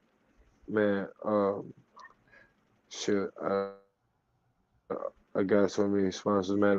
The Fight Lawyer, Dan Martinez. If I forgot y'all sponsors, I'm so sorry. Dog Work, training dogs. I think that's it. That should be it. That's cool. And for you guys that are watching, if he did forget you, it's not that he's trying to forget you, but there's a lot, going on right there. And if he did forget you, hey, SD, if you did forget anybody, just go back on my page and watch it and go to the comments and just thank them in the comments to get them live. But listen, man, thank you so much for being here tonight, man. God bless you, man. It's been an honor to announce your name inside different cages and rings across the country and watch you turn into the fighter that you become, but more importantly, watch you turn into the man that you've become. And like I said, I respect you. I'm proud of you. And like I said, you become such a good dude. I'll let you babysit my grandson. I might make you because he's a pain in the ass. So, hey, man, that's cool, man. I'm cool. Listen, you just tell me watch the kids. I'm like, all right, bro. I ain't doing shit anyway. All right. Listen, enjoy the rest of your night, man. Take it easy. Be easy. Be well. God bless. And let us know when your next fight's coming up. All right, man. I will, man. Thank you, man. Y'all be safe, man. Appreciate having me on the show, man. All right, man. Be well, bro. All right, you too, man. Peace. Boys and girls, that was SD Dumas, man. If you didn't know him, man, I'm telling you right now, follow this guy. He's on a path to superstardom, and he's going to be big. My next guest is sitting there. She's checking her look out, making sure she looked right on the camera. So she's smiling right now. I always love to see this girl smiling. She's in a very happy spot in her life. Life has come together for her. She's on a 5-fight winning streak, 4 of those in a row inside BKFC, and a boxing match prior to those 4 BKFC wins. She's found the man of her dreams, her partner in life. And life is good. And in just a few weeks, she gets to fight for the BKFC 125-pound women's championship, and the Police Gazette Diamond Belt Women's Championship, I believe, will also be on the line. She's truly a good girl, but she can be a bitch if she wants to be. And if you want to make her be a good bitch, she knows how to do that too. And ain't no shame in her game, boys and girls. We're going to bring her on right now. So please welcome the one and only Britton Hart Beltran to the show. That's right. What's the up, girl? baddest bitch out there. So Listen, own it. Own it. If people force you into a corner to make you be that girl that you have to be a bitch, then you can do that, or you can just be the nice girl. You've shown everybody that you can play both roles. Right. Well, it's like one of those things. If you know me and, we're friends, you're going to be like, wow, that girl's a fighter. She's the sweetest, most caring, loving person. And I really am. But it's like, man, being the good guy, it seems like it only gets you that far. And then it's like, there's nothing wrong with that. I want to be the one who's like, well, you know what? I'm doing this for all the good guys. I'm going to win and still be, be a good guy. But then it's like, man, it's like these people out here, it's kind of like, I feel like I'm the misunderstood girl right now, because it's like, again, people be like, like you said, I can be a bitch, but it's only out of retaliation. It's only Right. in the energy that you gave to me. So I respect and love everyone. I mean, I'm telling you, every single person that comes across me, I love and respect them immediately until I'm disrespected or not shown that same thing. And then, it's a different story. And I'm kind of like, I'm the giver and the taker. So if you give it to me, I'm going to give it back to you. And it's just, that's how that relationship goes. But that's how that relationship goes. Yeah. So before we go any further, though, I want everybody out there to join me on the count of 3. 1, 2, 3. Happy birthday to you. Happy birthday to you. Happy birthday, dear Britton. Happy birthday to you. Birthday girl in the house, boys and girls. See, I find out all the little tricks.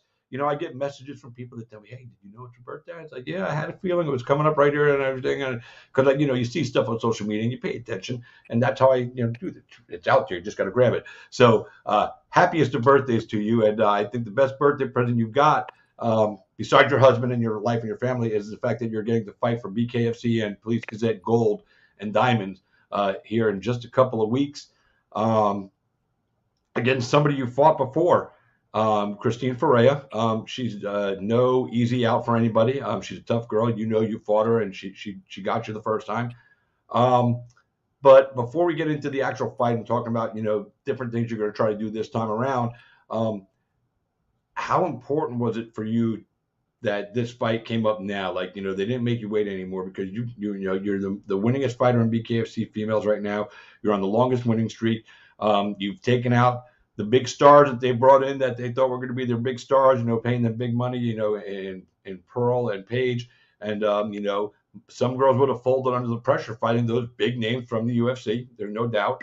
And those girls have earned their names, and you went in there and you just did what Britton does, and you fought. A lot of people doubted you about that, but you went in there and showed everybody. So how important was it to you? How necessary was it that this had to be your next fight? Honestly, it's just logical is what it is. It makes me feel good that the world can still be somewhat logical, because what you just said, you're right. Like, they're talking about this women's tournament. And I mean, I'm, at this point in time in my life, like you said, I have my husband, who's amazing, and my kids are healthy and happy, and really have those are the things that are important. So for me to bitch about and complain about this stupid ass tournament, it was just like, whatever. So when, it's kind of cool. It's kind of like when, like we were saying, like when you're looking for something or looking, it never really happens. But when you stop caring about it and stop looking for it is when it pops up. So when I found out that they're still going to do the tournament, I was just like, you know what, whatever. It is what it is. And then boom, Feldman was like, you know what? You're going to fight for the title. Merry Christmas. And I'm like, what? And I'm like, wow, that is logical and makes sense and makes me feel really great. So I was super happy for it. So it wasn't like I pushed for it, or, I didn't make a big fuss about how unfair, stupid it was. I don't think, I mean, if someone asked me, I told, I'll tell you the truth, but I didn't go out of my way or make any, post or video to spark it.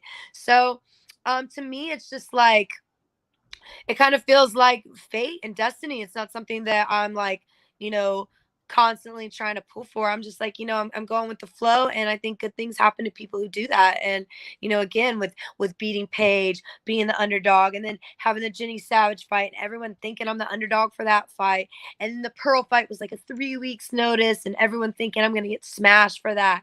So it's just like, people keep expecting worse and bad from me. I'm dishing it out in a whole different kind of way. And so for this title fight, it's just like, it feels to me like more not for me, because I'm really, really freaking happy and in love with my life, but for the people that believe in me and that are like, when is Britain getting a title? And this tournament, like it looked like it angered a lot of people. So I'm super happy for like really the MVP of the sport, because without the fans and the people watching, what would we be? Yeah, that's true. And when Feldman called you and said Merry Christmas, you're getting a title fight. Did that give you a sense of validation that you've been doing everything right, that they chose you? Because like you said, they were going to do the tournament. I remember Feldman was very adamant, we're doing the tournament, we're doing the tournament, we're doing the tournament. And he all of a sudden he just did a swerve on us all and put you and Misfit back together. But does that give you a sense of validation from the boss man? Because that would make me feel validated that my boss is paying attention to what the fuck I be doing. Yeah, no, it does for sure. Because I think sometimes, I get hurt feelings sometimes, thinking like, they're like, oh, we're going to push you. And then it doesn't really happen. It still feels like they kind of favor some other girls. And then, they'll do something like that that makes me think like, oh, they're paying attention and noticing. And to me, this was the biggest, like, accomplishment and internal reward from my boss, because he didn't tell me it was Misfit. It was the opponent was to be announced. So it's kind of like, it's not like I'm challenging Misfit, it's somebody is challenging me because I'm ranked first, I'm number one in the sport, and he's giving me that title shot. Didn't tell me who it was. And then when you notice, like on the BKF website, it had my name on the fight poster. And it's still, I mean, it was just a rumor at that point. So I mean, I had a good gut feeling on who it was, so that was like kind of already in my head. But at the time, I was just really focused on the fact that they were going to give me the title fight. And again, it was who's challenging Britain. And I love that, instead of me challenging Paige or Pearl or whatever. It was kind of like, this is really my shot. And it's kind of funny, it was brought up to my attention, I've actually fought for the title, well, not the title, but the for BKFC, but a championship bout in BKFC for the Police Diamond Gazette belt. I fought for it twice. So this will be my third time. And you know what they say, third time's a charm. So yeah, it just feels so perfect. And everything is coming together with my boss, with my family, with my career, with my personal life. I mean, everything. It's just so scary. Like, it's almost like I've gone through some things too, here lately.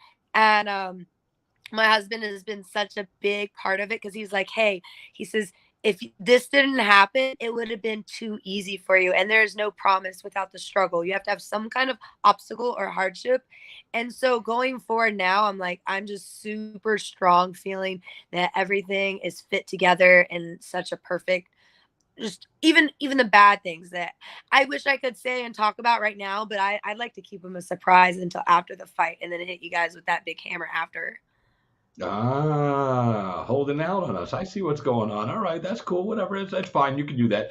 Um, you know, um, every time I turn on my social media and I look around, you're in California, you're in Virginia, you're in Puerto Rico. Well, how do you keep this up, living on the road the way you do? Because you're in a lot of spots all the time, and then traveling to BKFC events. I know you were just in Jackson, supporting Elvin Bridobi and is it Diaz? Mm-hmm. Yes. So I forget sometimes team affiliations, but I know Joey's really high on him. He's part of the family. But how do you keep all that under control? Getting all over the country all of the goddamn time, and fucking still being able to maintain a semblance of normalcy in your life, in the crazy life that you live. Right. No, it's so funny, because if you know me, this has been like something for like, I mean, I would like to say like 8 years now. People are like, oh, it's so typical of Britain. Like, we don't even try to keep up. But especially is definitely heightened now that I've taken on with Joey, and Joey's in on it too. And with my success for the last year, I think it's a lot more noticeable. But I always kind of had that lifestyle. I think like it kind of is just in my blood. I was an Air Force brat growing up. So I was in Utah. I lived in Turkey for 3 years. I lived in Germany for 5 years. And then I was in North Carolina. And then I was in Virginia. And then I was in Philly. And so this is all before me and Joey. So now, like, me and Joey are doing this together.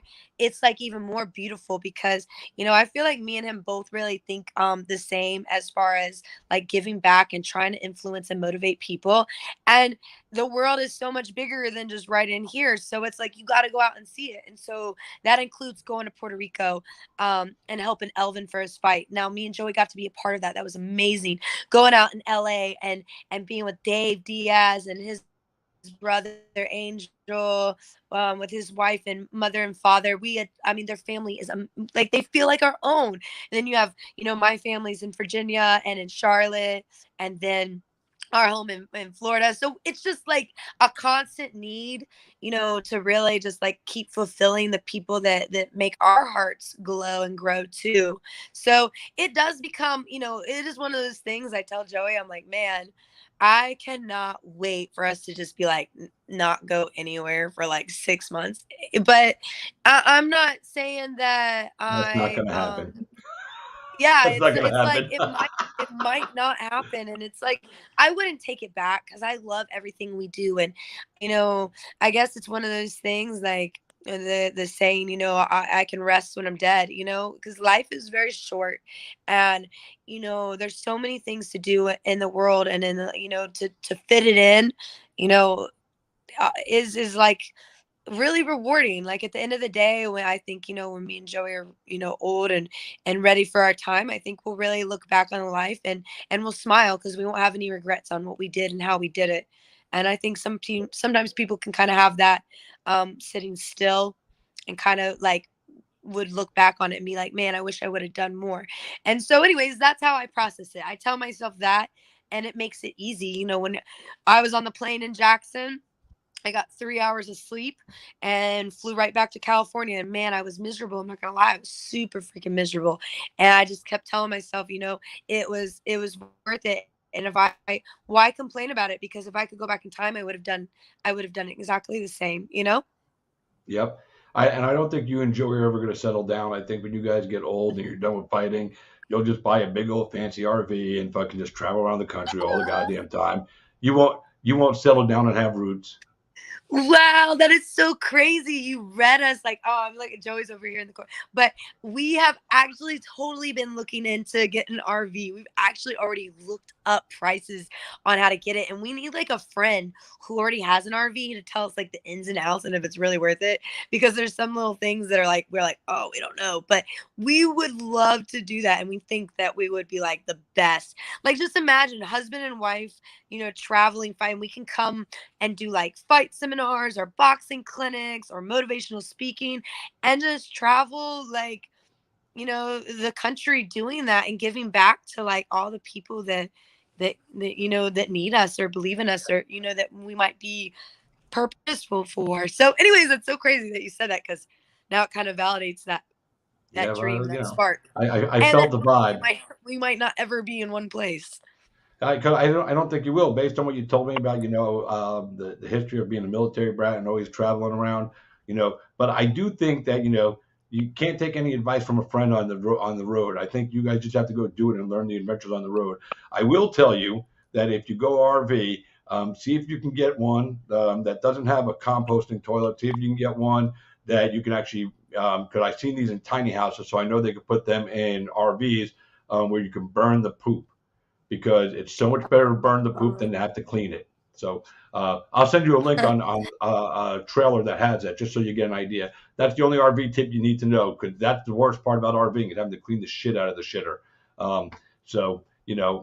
Wow. See, I was thinking it automatically drained, like you just like pull a thing and it flushed it out. Yeah, no, Maybe not. there's a bag. You can't just drive down the road and just, drop shit on the highway. It doesn't work that way. Although I wish it would, but it doesn't. You got to clean the shit. So, if it's you and Joey, you guys could flip a coin or get the toilet that burns the shit. Where That's right. that's a real thing. So, look into that. That'll make your life a lot easier on the road. So now we're going to talk about this fight. You and Christine went at it once before, like we said at the beginning of the interview. Everybody that knows BKFC knows this fight is a rematch. Right. Christine took you. She beat you. You've never been one to shy away from owning losses. You own your wins. You got to own your losses as well. What's different about Britain now versus the Britain that fought Christine the first time? Oh, and let's see, like, what's not, what's not. Like, my personal life was in turmoil, and she knows that. I had the worst personal life. I had a bad things happening behind the curtains. I had no money. I had no sponsors. I had no real team. I had no backing. I had no support. Should I continue? And it's like, even with the fight game, like, if you watch that fight back, it is what it is. It was a stupid idea, but I've never fought like that with that high guard. It was one thing that I adopted from the camp and the trainer I was with at the time, and it was just a mistake. And you learn from it. It is what it is. But I don't do that. I've learned from that, and I took that loss. And what I did? Gosh, if that was in April 2019, what have I done since then? Let's talk about that. So, yeah, not even that. Like, man, I fought in Las Vegas. With a girl who's 5-0, who's on the Mayweather team, who now has the WBC belt.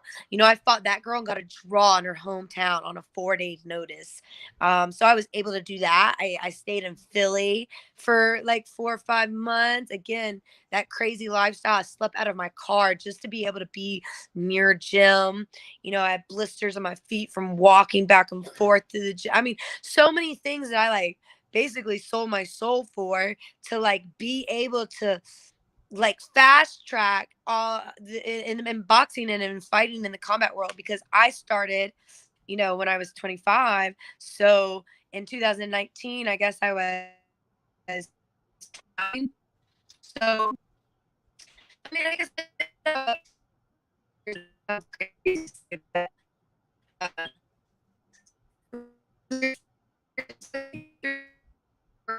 You're half frozen and breaking up.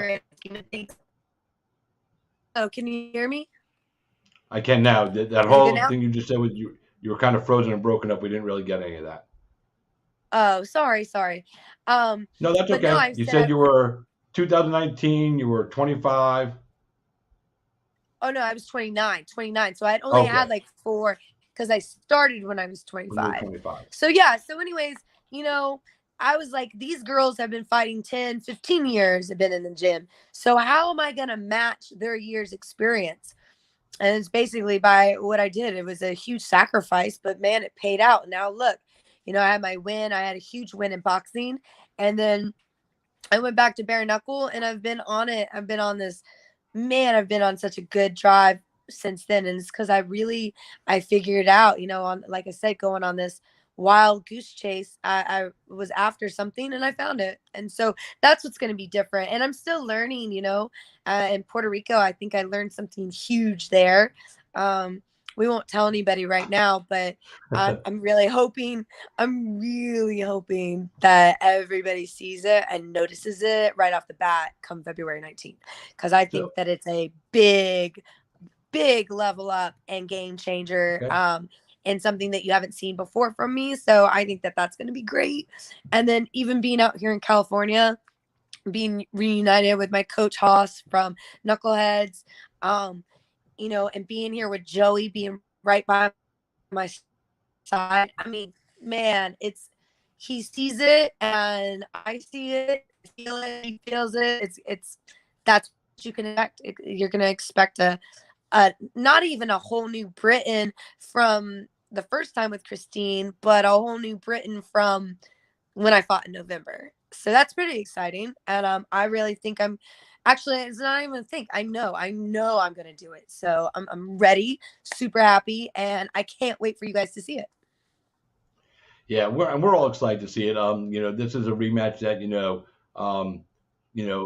really started gathering steam after you knocked off a couple of wins in a row. People were like, we should want to see Christine and Britton fight again. And then Christine was doing her thing, and then Christine kind of was off the scene for a little while. I know she had some injuries she was recovering from. But when she came back with a nice win. And she's in everybody's eyes up until now. I think everybody said that Christine was the girl to beat. Now it's not the same. That the camps are really split. Now Britain's the girl to beat from a lot of people, and then some people are still on the Christine Ferreira train. And there's nothing wrong with that. I'm a fan of both ladies as far as fighting goes. Because you guys both go out there and do what I want to see, and that's give it your all. Win, lose, or draw, I know I'm going to see Britton fight. Win, lose, or draw, I know when Christine's in the ring, I'm going to get entertained. I'm going to get a fight. I'm not going to get running around and trying to avoid the fight. You girls both bring a fight, and so I can't say that you're the girl to beat. I can't say that she's the girl to beat because you both bring something special, and that's why this matchup is important for the history of this belt and this division. Because I think this is going to be the beginning of cementing some really cool things for the BKFC ladies. And you girls are at the forefront of it. I know there's been some bigger names that have come through. Obviously, to you, it didn't matter because you've knocked those names off. But every single thing that happens for the ladies, to me, is magnified because, it's always been easier for the guys to do this. I really like that BKFC started out with women right off the jump and showed respect to ladies in combat sports.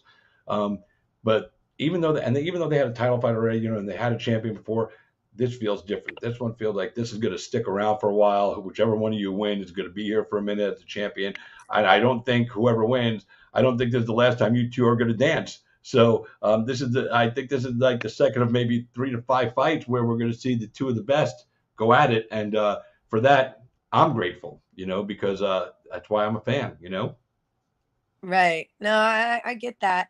I'm really looking to retire though. So, I wish I could support your statement, but that's Oh, no, don't retire. My goal is to retire that girl. Bye. See you later. Oh, But retire that girl. I thought you were going to retire. I was like, no, don't do that, Brett. no, not you, her. But like I said, it's one of those things that I feel like when it comes to rematches and fighting someone, it's gonna be either because of a draw, a split decision, or a cut, a doctor stoppage, a bad stoppage, or something crazy like that. So and we'll see. Maybe how crazy would that be if we go in there and the roles reversed and I cut her eye wide open in the second round and it gets stopped due to a doctor stoppage. And then, but we definitely shall see on February 19th. Well, some names are always going to be linked together in combat sports. John Jones and Daniel Cormier. Those two are always going to be linked together. Even though this is only the second fight with you two, I think you two are always going to be linked together with something special when it comes to stepping inside the squared circle and taking off the gloves and going at it. I just think that you two girls have done the most for BKFC ladies to get recognized because of their fighting abilities. I definitely think the thing about me and her, as strongly as I dislike her, I think the thing about me and her that makes it like super special is that we're super active with BKFC in general. Like, a lot of these fighters you see when they fight, and that's cool, nothing against that. They fight, show up, and they go home. But me and Christine seem to be the ones. It's kind of like, I don't know, like we're fighting for popularity in that aspect. But, we're at the other fights, we're there in attendance watching, we're supporting, we're constantly on social media, give and take on other fighters we're associated with or support. And you see us there a lot where you wouldn't really see that like Paige or Pearl or whoever the other girls are. They're not really at the event, so it's kind of like you can see that this really does genuinely mean a lot to me and her. We both, even right now, like I'm clearly ranked number one, and she just hates it and keeps saying like that. No, she's number one, because I really believe that it's killing her, because she wants that spot so bad that it's just killing her that Sure. someone's above her. So I mean, I do think that it's genuine passion in not just like combat sports, but BKFC specifically, Yeah. and I think that that's why where other people come in and say they want to be the face of BKFC. And it's like the face of BKFC is like literally something that is earned through not like one or two fights, or, like you're there all the time and been there from the beginning, and like you're really trying to make that sport your family. And me and her both have that in common. And so, Yeah.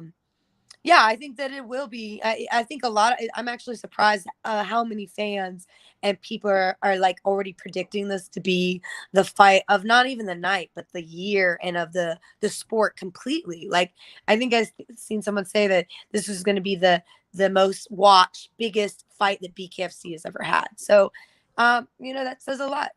Yeah.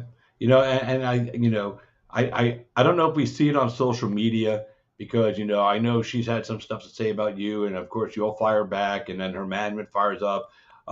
But I do think that you're both super passionate about being the number one lady in BKFC.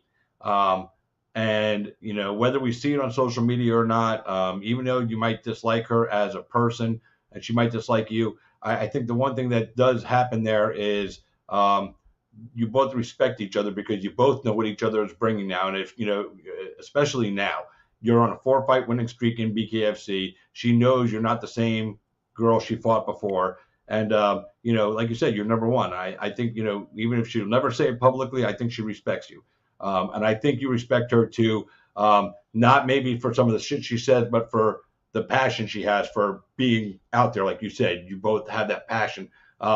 So this is what fighting is supposed to be. Two people that may get under each other's skin, but they have the passion and the drive and the respect, even if they don't always show it. Like Daniel Cormier. Daniel Cormier, doesn't like John Jones, never has, never will. But if you ask him straight up if you respect what John Jones does as an athlete, he absolutely will be the first one to say he's the greatest we've ever seen. So I think one day you two will get to that point where you'll say it publicly, where you respect each other. Could be after this fight, for all we know. It might not ever happen. But I'm just excited for this fight. I'm so happy for you, because, like I said, it's validation for you that Feldman called you up and told you specifically that you were fighting for a title, and that your challenger would be announced later. I think that says worlds about what he thinks of you and what you've done, and you're putting in the time and the work. And this is, life isn't given, life is earned, and you've earned this moment in time. And God bless you and everything that's going on, B. Thank you. And I agree 100%. I do want to ask you one more thing before you go. It's going to be a short answer, because I got Luis Palomino sitting here in the green room waiting. He's smiling right now. What's up, Luis? I see you. I'm waving at you. He's doing this. I didn't get to ask you this. And after Joey had his last fight and lost the belt, how hard did that hit you? It's like, dang, it was like, I think he did good is what it was. He It did was good. like, I was more sad for him that he got robbed. I feel like New York was like kind of bullshit, and they like misunderstood like the sport, because I feel like the ref broke up a lot of his active clinches. He did, and we even made a joke about it in Jackson and asked, "Hey, is this seatbelt maneuver allowed?" And that was the big one. When he did it, that's a legal move. You can do that. But, Yep. to the world of boxing, it looks like you're getting hit from behind. It looks kind of dirty. But, I mean, it's just another creative, strategic move in the fight world. And he did everything he was supposed to do. And then, you kind of heard people there boo. And I think it like persuade the judges, in a different way. And, there was the finger. There's just a lot of weird things about that fight. But, Right. it was hard. Yeah, it was super hard. Unfortunately, I don't know when to say selfish, but it's the name of the game. I had a fight 1 week after. I know. So it was like being like that Joey's probably the most mentally tough and gifted person that I've ever met and that I've ever come across. He's really put that on me too. Is like, you can't let things like that get in the way. And so, I had to really be focused on my fight, and he didn't show. I mean, I kind of almost wish he did, but it worked out the way it did. But it was just another day. You got to keep on moving. And I know that hurt, and that loss sucked, and it sucked for both of us. But we're true champs. We're true champions. We worked on my fight, and I got my fight, and he said something really sweet after. Man, like it make me tear up. But he was like, if I could take me losing just in order for you to win, I would do it. It wouldn't even faze me. So I feel like that was a really great healing process. So now, being in Puerto Rico, we've hashtag Gold Rush. So it started with Elvin. So Elvin got his gold. I'm going to get my gold. And then Joey's going to get his title back. And, Lorenzo's going to keep his. And, that's our goal, to all hold the title at the same time. So that's a cool goal that we've put for ourselves, and that I believe that we are going to see through the end. So, with that saying, who dwells on the past, it's in the back. We have to look forward. So, and I think that's what we're doing. And so, anyways, yeah, it sucked, but we move on. I'm glad he's so smart and tough and able to help me. So it's, it is what it is at the end of the day. Yep. Well, listen, I want to thank you for taking some time out of your life today. I know you got the fight coming up. I know it's the birthday. I totally appreciate it. I love chatting with you. I love the positive vibe that you're throwing out there to people. And I respect how you've evolved. And I'm glad that I get to witness it, up close, and I get these opportunities to chat with you. You're a big star in the game. And while I'm not the biggest podcast out there, I do respect the sport. I respect the athlete. You see me around enough to know. So I appreciate you taking the time to be part of my show and making me a little bit bigger star today. Absolutely, Chris. Never change. I'm never going to, man. If you don't like me for who I am, fuck off. That's how I feel. Take me as I am, and you got the same attitude, and I love and respect it about you. We will see you again soon. We will see you at Knucklemania, boys and girls. This is Britain Hart Beltran. She is the #1 contender for the BKFC 125-pound belt and the Police Gazette Diamond World Championship at 125 pounds for the ladies. She's taking on Christine Ferreira at Knucklemania. Knucklemania is only going to be $4.99. If you guys didn't have it, everybody was worried about $19.99. Get on there, get it. Britt, when you get done, do me a favor, go on to Facebook and comment with your code so people can buy it under your code. Let them know your code, so they can, help the Britain train. And we will see you again soon. Give my love and respect to Joey, and God bless. Absolutely. Be seeing you soon. All right. Peace out. Bye. Boys and girls, that's Britain Hart Beltran. She is stepping on out. We'll see her again soon. And she's fighting for gold, man. She's on the gold rush. Her, Elvin, Lorenzo, and Joey, they're all playing to have gold at the same time.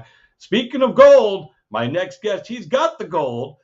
He's got the BKFC gold. He's got the Police Gazette Diamond Belt gold, which has got the diamonds up in that motherfucker. He's been around the sport of combat, around the world of combat sports for quite some time. From MMA and everything, and he's truly been reinvented, reinvigorated, re-energized as he's come into bare knuckle, a sport that fits him so perfectly.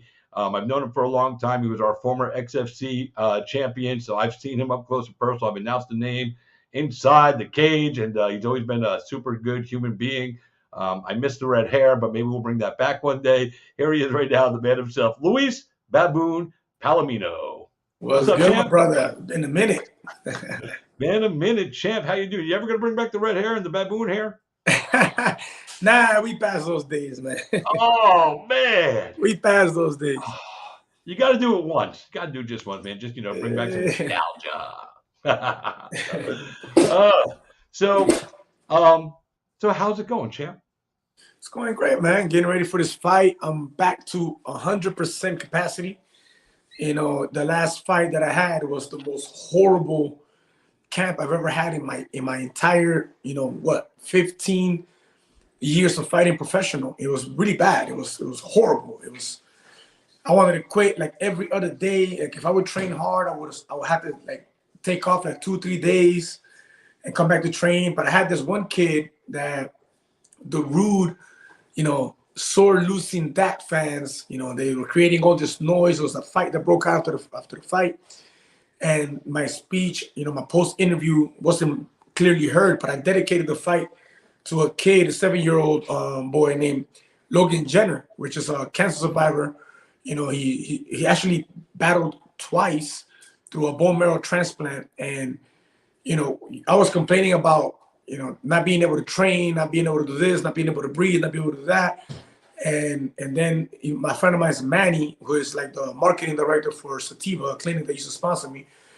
He tells me the story about this kid, man. It gave me so much strength and motivation when I heard this 7-year-old fighting for his life. And I'm over here, you're complaining about what? And I would think about him in the track, you know, in the sparring, in the training, you know, and motivated the hell out of me, man. You know, but hey, we're back to 100% capacity. We're ready to go. Power's back. Lights are back on. Okay. Now, yeah, you know, you brought up your last fight against Dat Quinn. I know that was a tough fight. I was there. I watched that fight live. And if I'm being 100% honest with you, Luis, I didn't know which way the judges were going to go that night, man, because he gave you a fight. I think he gave you more fight than you expected. I think he gave you more fight than a lot of people expected. He did good against you, even coming up from 135. You know, I can understand the way that you can see it, and some people may see it. I can understand that, but it was at my weakest point. We're talking about hospital bed 3 months prior. I know. 28 Listen, I know the pounds whole story. loss, and I left the ring like this. I know. So no, I don't think it was. I think that of course he came to fight. He came to win another title that he didn't deserve. He never even defended his title, but that was me like a 65-70%. Yeah, no, yeah. but and I came out clean. Pretty. You came out clean and pretty. There's no doubt about it. And when I say that I didn't know which way the judges were going to go, I didn't know which way the judges were going to go because, first of all, we never know with the judges. We just don't know. You never know what a judge sees. And, you know, even though, you know, you fought at 65 or 75% of who you are, you know, I also know you long enough to know no excuses. You didn't have to take the fight at 65. I didn't have to, exactly. But you took the fight because you committed to the fight, so you took the fight. And I think when you look back at it, you have to respect what he brought to you because I don't know if you expected him to bring what he brought to you. Forget that you were 65 or 75%. He brought something to you that a lot of these other guys haven't been able to bring to you. He's been able to because he's smaller than you. I don't think he was able to damage you, but he tagged you. But he didn't do. He did what, Chris? He landed punches that passed by the head, overhands here and there. Like, what did he do? Really? Like, you know, it looks a certain way. Right. But he didn't put me in danger. He didn't hurt me. He didn't scratch me. He didn't cut me. So like, it could look a certain way, but to me, it was like, I can just pick this guy apart from everywhere. And I was untouched. He landed scoring punches, but he didn't land anything that was ever. I didn't see you in danger at all, so don't misconstrue what I'm saying. But you know, in a fight like that where it goes the distance and nobody's knocking the other guy out, you know, you start looking at the scoring punches, and that's what the judges are looking at. And a lot of these judges are boxing-based judges, and that comes from the world of boxing, so he knows how to score boxing points. And we can't take that from him. That's just, you know, he's good. But I think the step up to you at that weight class, I don't think that was the right move for him. Not because I think he can throw hands, but he doesn't have the power or the ability to finish up there. And as long as you don't have that, it's not going to be successful for you because the point when you did land, you landed with more power and, you know, you definitely had more impactful points. But it was definitely an interesting fight to watch because he brought more to you than I thought he was going to bring. And I'm just being honest, man. I didn't expect that from him. And I know he's a good boxer, but I've seen you fight too many times, you know, up close and personal. And I was like, I didn't expect him to give you as much fight as he did, regardless of the fact that you don't make excuses. But Chris, he had to bring something, man. I came out the hospital. I mean, you gotta like. You gotta try to swing for the fences and try to land something and try to make it seem like you're putting me in danger or doing something that makes you look good because it's a fight. But at the end of the day, it was nothing. Yeah, no, and you walked out again with your title intact, so there's no harm, no foul. But now you've got Martin Brown coming up. at BKFC's Knucklemania 2, the next big event. You are fighting on that card, taking on Martin Brown. Brenton's fighting, taking on Christine Pereira. And in the main event, we got Mike Perry and Julian Lane. Before we talk about your fight, you've been around the fight game for a long time. Tell us what you think about Mike Perry and Julian Lane begging, because these are two guys that just don't give a fuck. I mean, well, first of all, I'm a fight fan myself, so I think that's going to be a banger. That's going to be a banger for sure. Julian Lane's a little nuts, and Mike Perry is even more nuts probably, or like they're like a different type of nuts, but they're both fucking nuts. They're both crazy. I think it's going to be an exciting fight. They both go swinging for the fences. I don't believe it's right that because Mike Perry has a following coming from the UFC and whatnot, that he should be a main event on a debut when I'm a 4-time defending champion. So that right there, I don't think that's right. I think that's actually disrespectful to the champion. I've earned my spot. I went in there. I've defended my titles 4 times successfully. Correct. And I earn more respect than that. I should be the main event in my hometown. Plus, nobody sells more than me in my hometown to begin with. But, I'm not the one that makes the rules. Let me ask you about that. Now, you've been around the fight game for a long time. And, we've seen it in Bellator before where they put a big name, two, super names together in a main event over a title fight.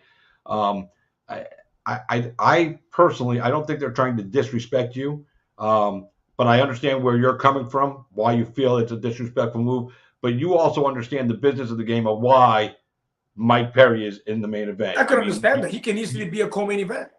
I understand that. He can easily be a co-main event. I'm the champion. I'm the undisputed champion, Chris. I should be the main event in my hometown. Listen, I know it's in your hometown, and I know you're not going to change your opinion of or your feeling or your belief that you should be the main event. But you do. But again, just to make sure that people out there get it, you understand why. Yeah. Well, okay. He has 500,000 followers. Yeah. He's fighting UFC. But look, we're not talking about.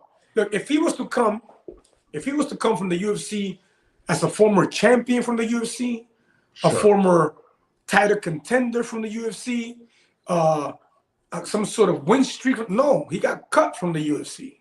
No, that's actually not true. No, he didn't get cut. His contract. He finished his contract term. His contract term ended. They offered him a deal. He wanted to go out and do free agency, and decided that going to do that Triller fight, which he just did. He made $500,000 for that Triller fight. That's more than the UFC was ever going to pay him. And according to Mike, his deal with BKFC is paying him more than what the UFC offered him. And Mike was making close to 6 figures a fight, if not 6 figures a fight, when he finished in the UFC. So that means David Feldman, the guys, obviously stepped up and paid him. Again, he's 500,000 followers. He's a big popular name.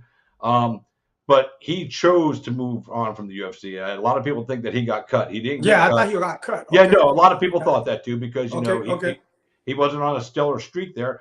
But because he was a personality and he always, when you know as well as I do, when Mike Perry steps into the octagon, you were always getting a fight. Mike was coming with something. I'm a fan. I love watching. No, I know you are. What I'm saying is, so that's his draw power. Even though he wasn't winning fights, it's like. I know when you fight, whether you win or lose a fight, I know Luis is coming in and fighting. Your last fight, you said yourself you weren't 100%, but when everything's on fire for Luis comes in and brings you an entertaining fight. I mean, if anybody, go watch his BKFC fights, go watch his fights with Justin Gaethje.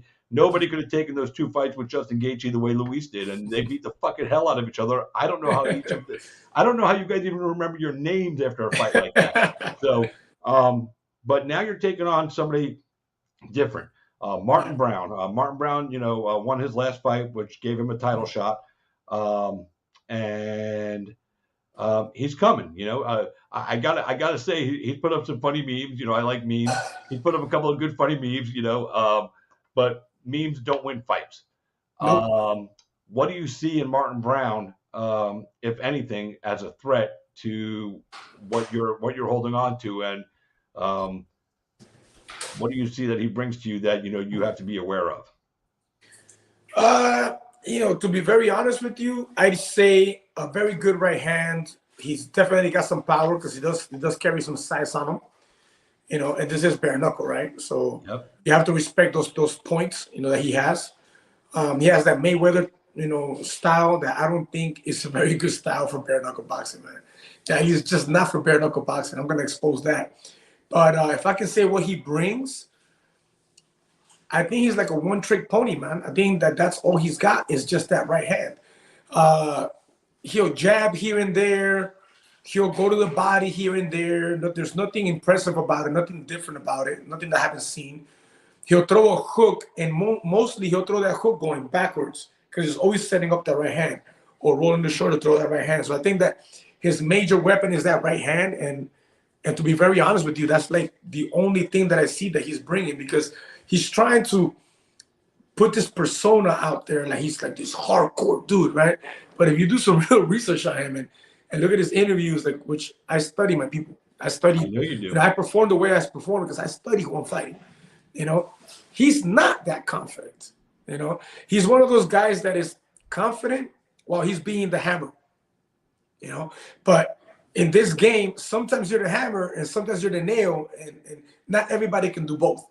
And I've seen that when people stand with him and trade back with him, he kind of shies down and kind of slows down and dives down a little. He's a little more tentative with his things, But when you see him, when he's picking, when he's landing, he gets aggressive and goes for it. So it really depends on who he's fighting, the way that he fights. That's what I see from what I've studied about him. So do you expect to see something different out of him because he's fighting you? Because you're a different kind of cat. Yeah, I don't back down, number one, and I don't stop moving. This dude is like, he stands very still on one spot. He's very flat-footed. I'm going to run circles on him, man. My style is meant to run circles on him. And I'm going to be landing, and he ain't going to be landing. I'm going to be landing and not getting hit. Yeah, now, your last two fights, again, both were decisions. Are we going to see you fight smart and fight for a decision, or are we going to see you the guy that came out against Jim Allers? I'm hungry, Chris. I'm hungry. Look. Let me tell you something. Look, see, Isaac Valley Flag, Jim Allers, right? Yeah. This fight, you see the animal in me come out, the animal instinct, because it's like a killer instinct. I really want to knock you out, right? When I fought Tyler, I didn't have that mentality with him. Like, I wanted to hurt him, but I didn't want to just knock him out. I wanted to outbox him. I wanted to out bare knuckle box him. I wanted to display some of my skill. I wanted to show that I can do it all. And I did. And in my last fight, we already know what happened. I had to fight a very smart fight. I had to hit and not get hit, move around and do what I had to do to win the fight because I'm not 100%. Now I'm 100% and I'm very, very hungry for a knockout that my fans and myself and my trainers deserve. So that's what I'm going for. So we're expecting to see the kill, man. I'm going for the kill. The baboon coming out and fucking hunting down his meal and then. Oh yes, that's what we like to see, man. You've always been known for your big, exciting fights, and even though you fought the decision in your last two, there's still good fights. That was the thing. We got to see some stuff in you that maybe some people didn't know about. I did because I've been watching you for a long time, so I know everything you bring. Seeing you in this reincarnation though in bare knuckle, it's cool because you don't have to work on grappling and all that other stuff. I mean, you work a little on some, clinches and stuff because you can fight in the clinch and dirty boxing is allowed. But, we're not seeing you overexert yourself in training as far as, rolling and all that stuff that really puts the wear and tear on your body. And it allows somebody like you, you're not 30 years old anymore. You know what I'm saying? But you're still able to perform at a top level and be a world champion and a top flight organization because this sport is different. It allows you to showcase something that you've always liked to do, and that's punch motherfuckers in the face. And no, that's real. I mean, you like to do it. It's fun. If you didn't like to do it and it wasn't fun, I mean, no. There's no better feeling than swinging and still be swinging while somebody's going to sleep. Like I can't compare that to anything else. My boy SD Dumas, who I had on my second guest tonight, he just fought at Masvidal's Icon fights. and he landed a huge head kick knockout in the first round. But what he did, as the dude was going down like this from the head kick, he comes up with this other uppercut as the dude, and still called it. Like the guy was like almost to the ground, and it just picked his head up again. It's like it's one of those punches that wakes you up from after you got knocked out by the other punch. You know what I'm saying? Yeah. But I love seeing it because he knew, hey, until the referee says it's over, it ain't over, and this guy isn't on the ground, so I'm going to keep punching. And it was one of the coolest sequences I saw, and that's what I see when you fight. You go out there and all right, he's still standing, bam, bam, bam, bam. You're just going to keep hitting him. I mean, that's what you're supposed to do. Yes, sir. And it's got to be a great feeling, I mean, and you get to punch somebody in the face, knock them the fuck out. The cops aren't coming to take you to jail, and you're getting a paycheck. I mean, Exactly. That's pretty much fucking the dream life right there. I mean, for some people, I wish I could fight because I'd fucking go and do it too, man. Fucking get paid to knock motherfuckers out, but it's not me. So I just talk about them, instead. It's really cool that you know what you want to do with Martin Brown, but you have more on your mind than just the 155 belt. Now that there's a 165 belt, you fought Elvin Brito a while back. And now Elvin Brito is the 165-pound champion. He's been on an incredible streak at 165. He hasn't lost at 165. And he's now the Police Gazette champ and the BKFC, champ. And hats off to him because the way his BKFC's career started out, nobody could have pictured this, not even his management, or himself, I'm sure. And now he's a world champion. He's proven that he's durable. He's proven that he's really figured out BKFC. He's learned a lot along the way. I think a lot of people would benefit from training with him because he does have a unique style about him, about hitting and not getting hit. I think he definitely earned the right to fight for that title. And, they were fight of the night. I know you saw the fights and everything. Yes. And you tweeted about it or you put it up on social media, I think on Instagram, something along the lines, congratulations, and you can hold my belt, son. Which some people took that as a slap in the face to Elvin on the night where, no, hang on, let me finish. Some people took it as a slap in the face, like almost saying like, yeah, you got this belt, but you're just, you're babysitting it for me. On the night he won, you couldn't even give him like 5 minutes to enjoy his moment, Luis, because you're hungry and you want more gold. Yes, man. Look, I've always had this saying, right? And there's a Miami thing too. Closed mouths don't get fed, man. They don't get fed around here, That's true. I made a post. I congratulated him for his win. I did, and I have no problem with Brito. When we see each other, we say what's up. Now things are turning out to be a little, it's getting funny there. But I did a post congratulating him for his belt, yes. But I've been campaigning. Look, it's not a surprise, Chris. People are taking it like, oh, he's attacking him when he won the belt. Man, I've been campaigning for this belt like 4 fights ago. I know. For God's sake, like I've been asking in every interview for BKFC to open the 165-pound strap, right?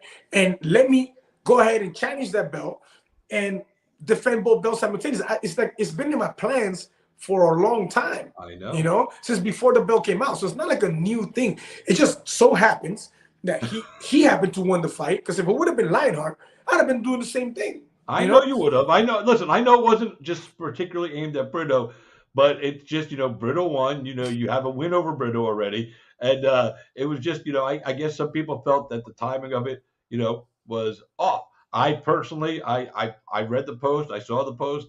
I think I even liked the post. I get what you were trying to do. And I know you have nothing but respect for Elvin Brito. For everybody. Yeah, no, well, I don't think you have respect for everybody. I'm sure there's a few people out there you have no respect for. Well, look, I respect everyone that respects me. If you show me respect, I show you respect until you disrespect me or somebody I love. Look, at the end of the day, I congratulate him for the belt. And I told him, you have now earned your rematch. What's wrong with that? He lost the fight.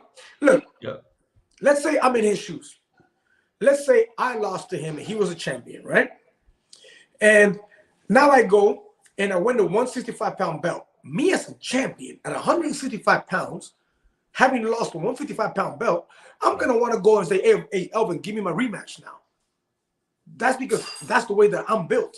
I'm a champion. And if I lost to you, I want that rematch because I want to prove that I am a real champion. You want to get that back. Oh, no, listen, like I said, I'm not crapping on you. I just, I love that you are you're in it. You know what I'm saying? You're in the moment. You know what you're going to have to do to make this fight happen, and you're going to have to get out there, and you might have to, you might have to play the bad guy in this one to get what you want, and there's nothing wrong. Like you said, closed mouths don't get fed. If you don't believe me, look at Conor McGregor. Conor McGregor never had a closed mouth, and that motherfucker fed. He's doing well. Fed. He don't even got to do any more shit. He's getting fed every day. That money. Exactly. You may not like him, you may not fucking enjoy him, but you have to respect him because he did everything in the career that he said he was going to do. He said he was going to become a double champ. He did all that. He said he was going to do this, and this. He did all that.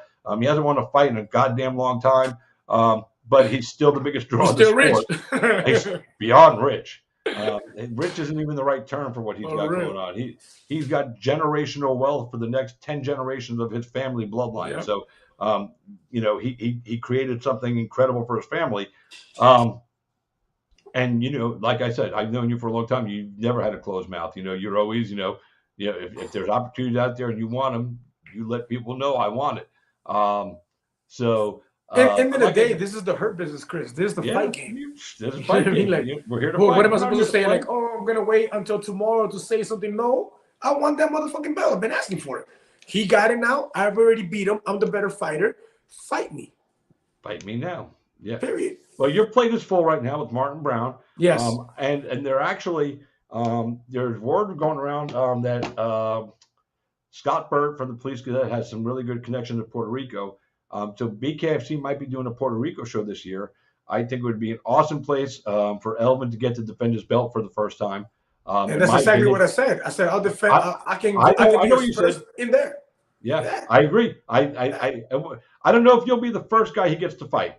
I just don't, because you're fighting right now against Martin Brown. That's the focus on your plate. I know you're looking down the road because you're always looking for the future and the next opportunity.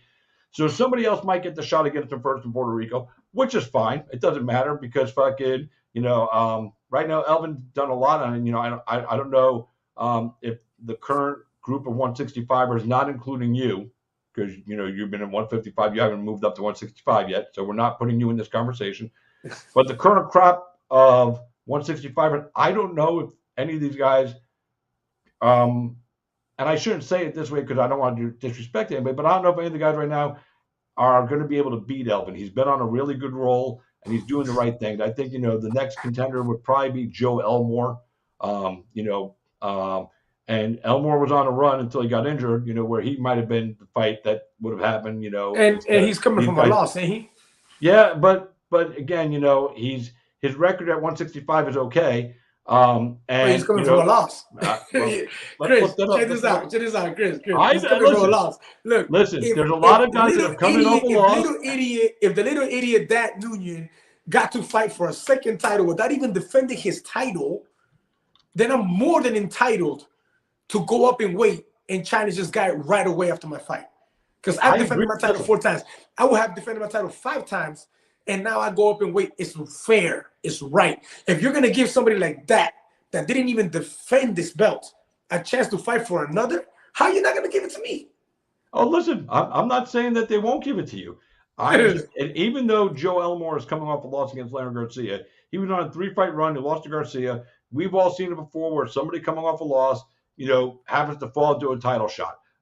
It's not unheard of. It happens in every organization. We've seen it before. And I just think that that might be the fight, that he gets on his way back in. That might be the first fight he gets on his way back in. I don't even know because I'm not the matchmaker. But, there's a lot of people that want to see that fight. And, I want to see Elvin and Joe go at it, if I'm being honest with you. I'd also like to see Elvin and Tom Schoaf go at it. I think that would be an incredible fight. I love Tom Schoaf. I love what he brings. He's a tough son of a bitch, too. I could see you fighting Tom Schoaf, because he's a guy that's going to bring it to you. He's not going to sit back. He's going to fight with you. And that's what – if you have one guy that wants to fight and one guy that wants to dance, it's boring. When you have 2 guys that want to go, that's what we want to see. And all the names I just mentioned, Joe Elmore, Tom Schoaf, yourself, you guys all want to go. So any combination of the 4 of you guys, including Elvin, I'm good with any 4 of those fights being put together anytime, any place. But I don't know who they're going to give him next. And like I said, I don't even know if they're looking at you to be his first opponent because right now you're concentrating on Knucklemania. Yeah, Maybe first after I'm focused Knucklemania, on you my might fight. get a Yeah, call. I'm 100% focused on my fight. I have to win my fight. But once that fight is over, I will not stop and I will not be quiet until I get that title shot. And Oh it no, should be this next. is what I see happening. You ready? I'm going to show you what I see happening. If you win the fight, and I'm saying if, you're saying when, I'm saying if, because who knows, anything can happen Of on any course, given of fight course. night. But let's say you go out there and you're successful. So I'm going to play the role of the interviewer. So Luis, you just won your fight. You defended your title. What's next for you? I want Elvin Brito inside the thing in Puerto Rico for his 165-pound title. I'm giving him the rematch that he wanted. Let's go. And then you walk away. I think that's pretty much how it's going to go down. Exactly. and that's okay. I still don't know if they're going to give it to you. I just have a feeling, and it's just a gut. I don't know. You never know. They can bring in somebody from outside. I mean, fucking, who knows? I think Mike Perry and Julian are fighting at 165 as well, or 170. No, no, not 65. I don't know what I fight don't think so. No, can't be. I think they're at 175. 175. But I really doubt that they're fighting at 165. Yeah, because Mike was at welterweight, and I don't think he would want to go down below there. Yeah, he's but pretty big. But welterweight is anything from 165 up to 174. So any of those weights, that's still that same belt. Okay. Well, hey, like I said, I wouldn't mind shit. I wouldn't mind. I would love to fight Mike Perry at 165. I know you would, bro. Listen, if it was up to Luis would fight Mike Perry on. I'm not going higher than 165. 165, I'll fight anybody. If it was up to you, you would fight Martin Brown on Knucklemania weekend. The following weekend, you'd fight Julian fucking Lane. Then you'd fight Tom Shoaf, and then you'd fight Mike Perry. 4 weeks. I've done something like this in the past, right? I know. That's why I said XFC. 2 weeks before XFC, I had fought for a title in Connecticut. I know. I remember. It came down 2 weeks later. I fought for the XFC title. I think it would be easier for you to do it now because you're not grappling. Yeah. As long as you don't take any cuts, I think it'd be. Yes, of course, depending how the fight goes. Next weekend, that weekend. Dave Feldman, book 4 exclusive Luis events. Just book me every weekend. I'm in. We'll do it at the BKFC headquarters. Just bring me and a fighter up there and let us fucking go. Don't need any fans. Just need a camera and a fight and a ring. But that's why they like you. I think, I know there was a point there where the relationship, you were kind of concerned because you weren't getting any fights. I think all that's water under the bridge. I think they understand that, they want you want to be active and they're going to keep you active. As long as you're not injured, I think they're going to keep you active. And that's what we want to see, Hey, look, I kept my end of the deal. I kept my end of the deal. I asked for more activity, right? And I fought for more activity. I got my manager worked it out, blah, blah, blah.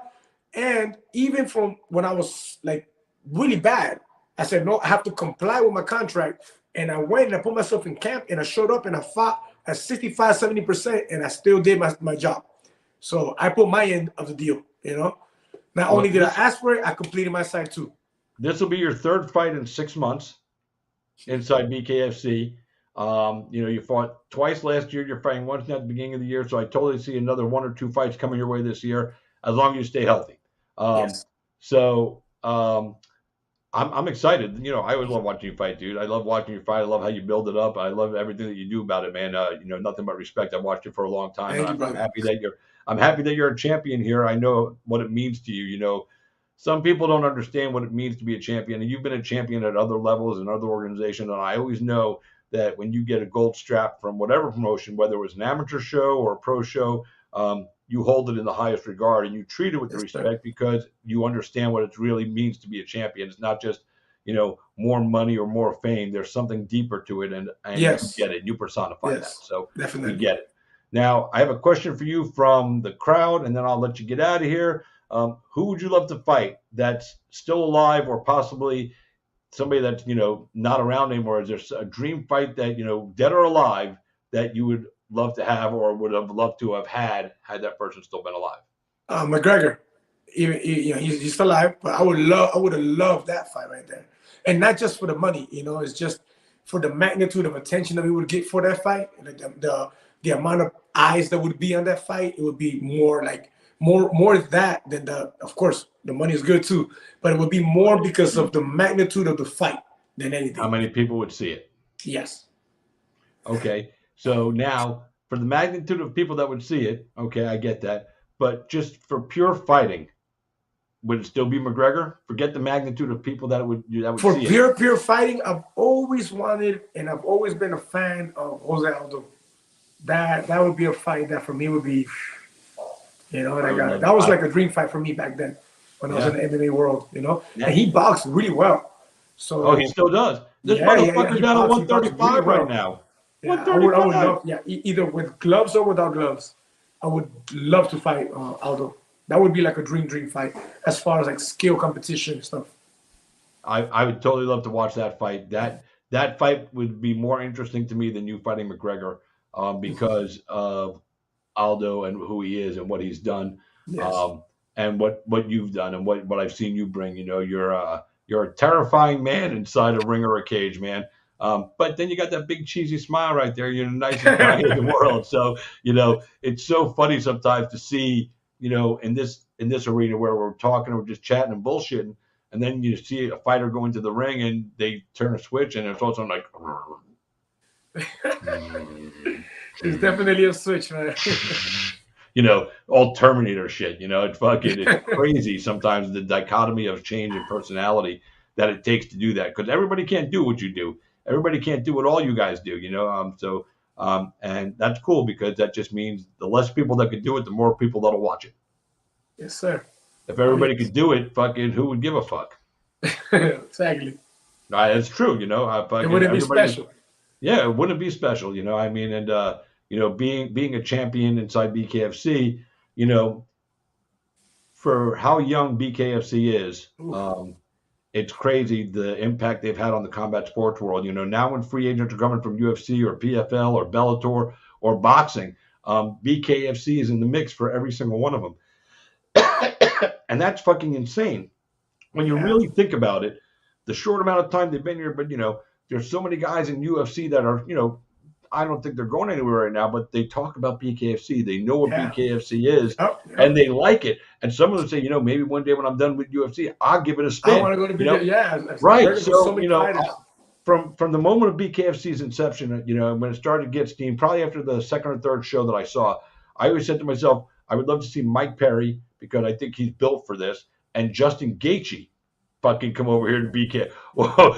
Man, Gaethje and bare knuckle. That's what I'm saying, and you've been there. So you've been there, done that with that motherfucker. Can you imagine doing that again with him? I love that, man. I know you would, but just imagine. Ever come to BKFC, I'm raising my hand. Give it to me first. I already fought him twice. You got to give it back to me now. Yeah, he's but those are guys I always thought I would love to see, and now Mike's there. I was a little shocked to see Chad Mendes come over. That's going to be an interesting fight. I don't think. I wasn't a fan of the matchup of him and Fames. I know Fames has a couple of BKFC fights, but he's not the caliber of fighter that Chad Mendes is in my book. But he's a tough, scrappy dude. I'm not trying to shit on him. I'm just being real. I'm looking at, that would be like them booking you against Fames, in my opinion. Here's Chad Mendes, a title contender in the UFC, and he's been at the top of the mountain. You know what I'm saying? So I think giving him a guy that's so low in Fames, who's a rapper and a fighter, it's the same as if they gave him to you. I agree. I mean, look, I know. And I'm not trying to shit on. And no. I understand what you're saying. No. I know Fames myself.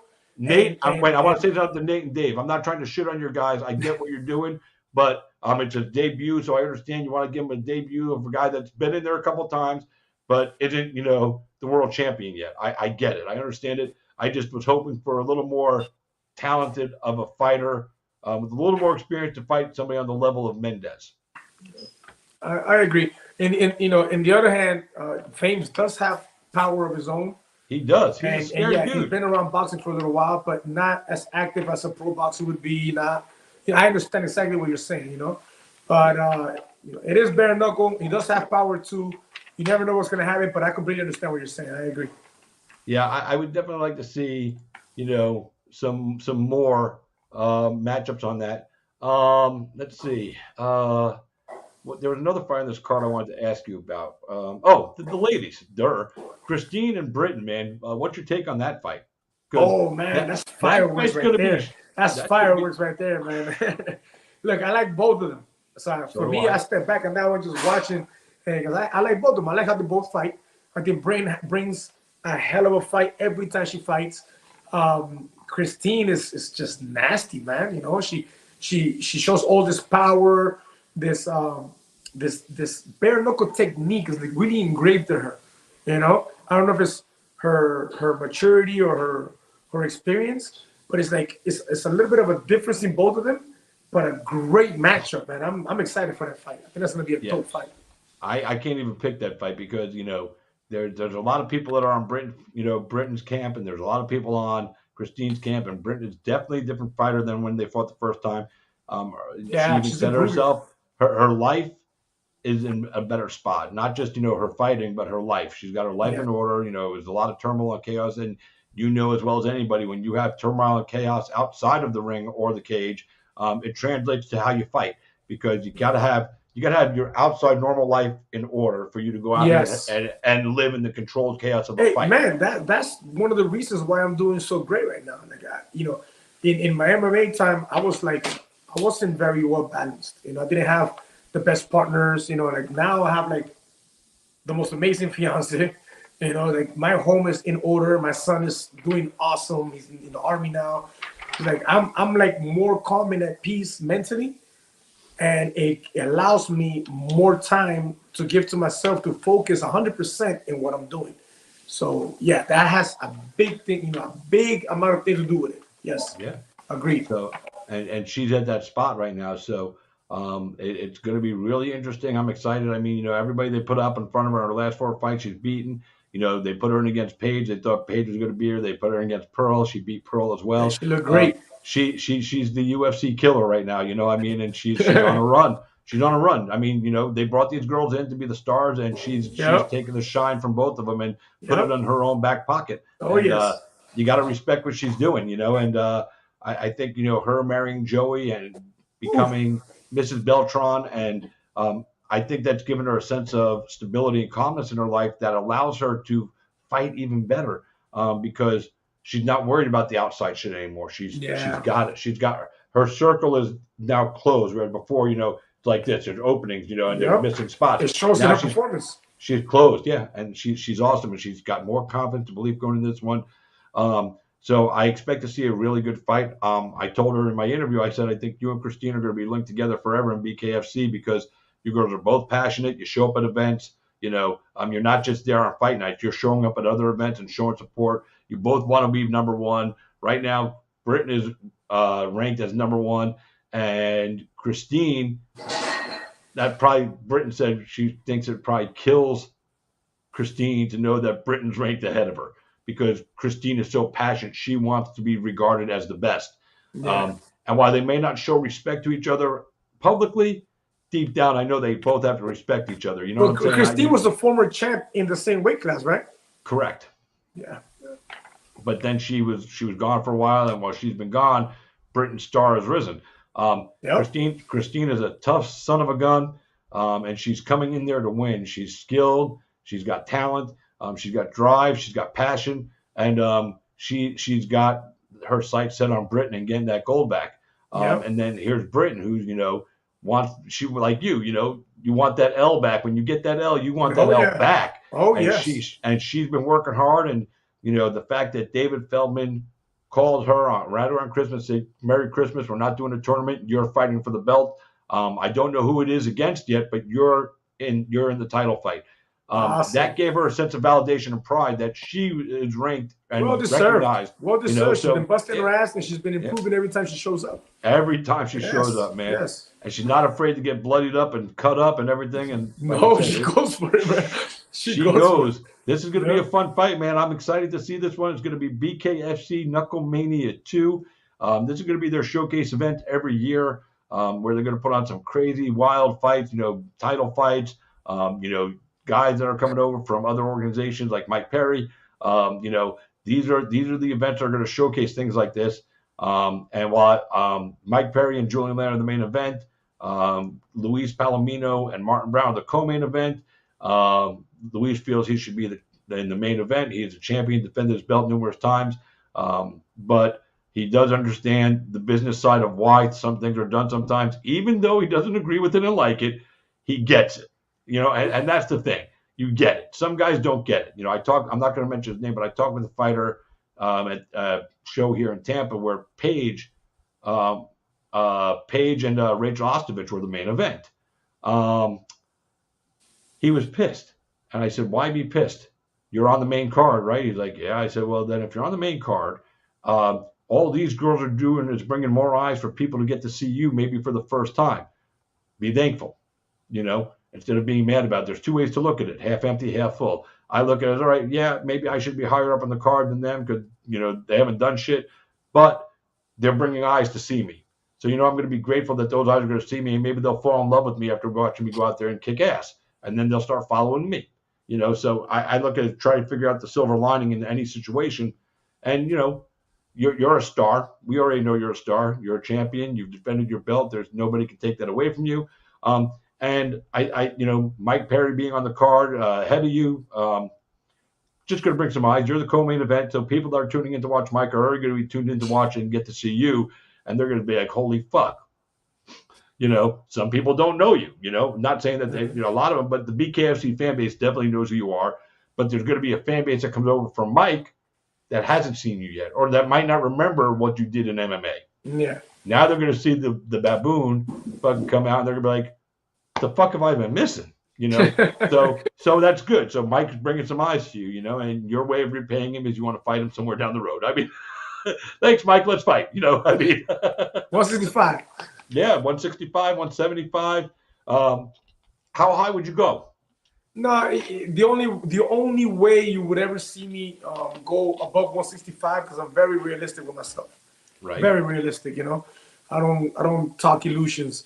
The only way you see me go about 165 if there's a million and up. If there's not a million, don't even say it, don't even mention it. I don't want to hear about it. But I at disagree. 165, it could be the devil himself. I disagree. I think if they came to you with a $500,000 offer, guaranteed money, you'd take the fight at 175, Luis. And if you said you wouldn't, I think I'd call bullshit on you. Because I just asked my dude, Nate Maness, who was my first guest on the show. Francis Ngannou was talking about his contract, being 600 grand, so he'll never fight for 600 grand again. 600 grand is a lot of motherfucking money. And for me, Nate Maness goes, shit, I don't say no to 50 grand. How am I going to say no to 600 grand? Now, I know you at 175, you might say no to 50 grand.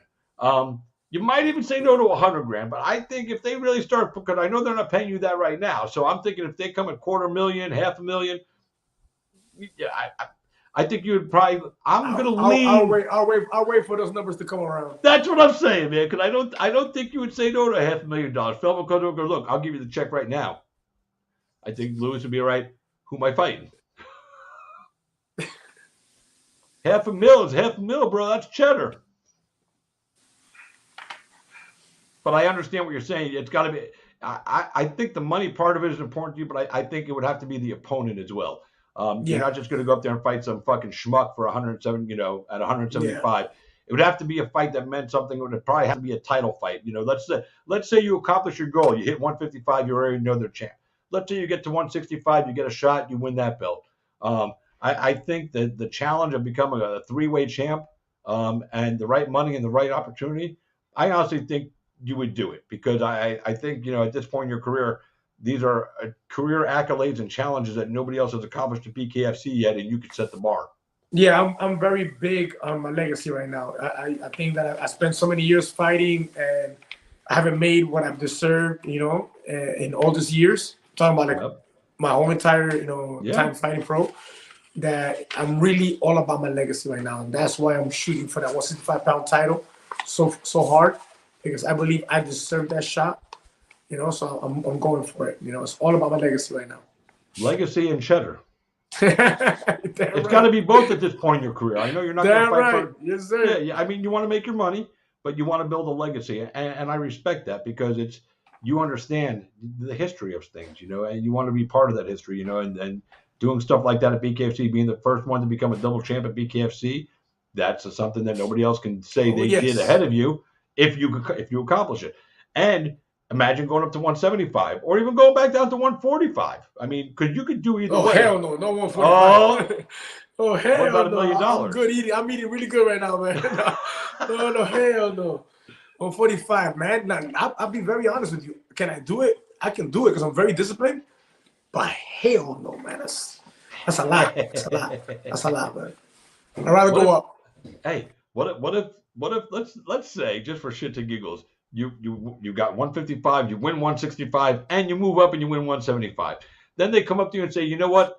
We're gonna see if you could really be the fucking pound for pound greatest BKFC guy ever. We want you to go down 145 and fight for the title.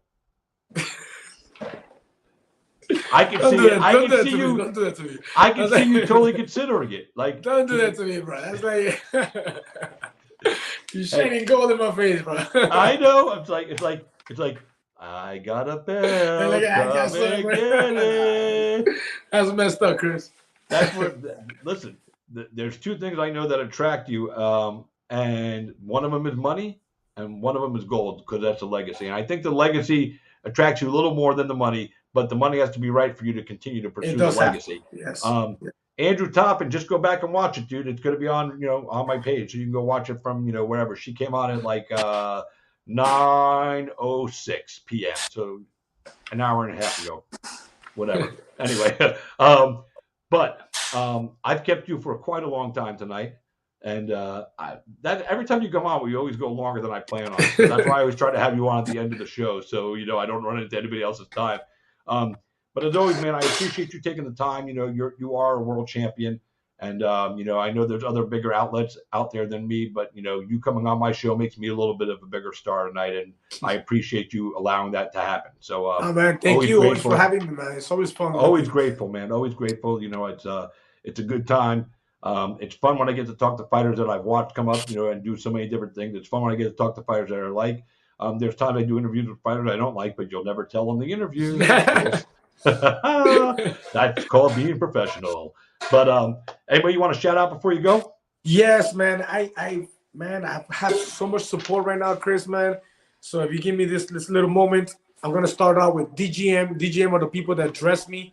And, wait, this is gonna be a lot of people, right? Yeah. Go ahead. Hold on. Yes, sir. Go ahead, man.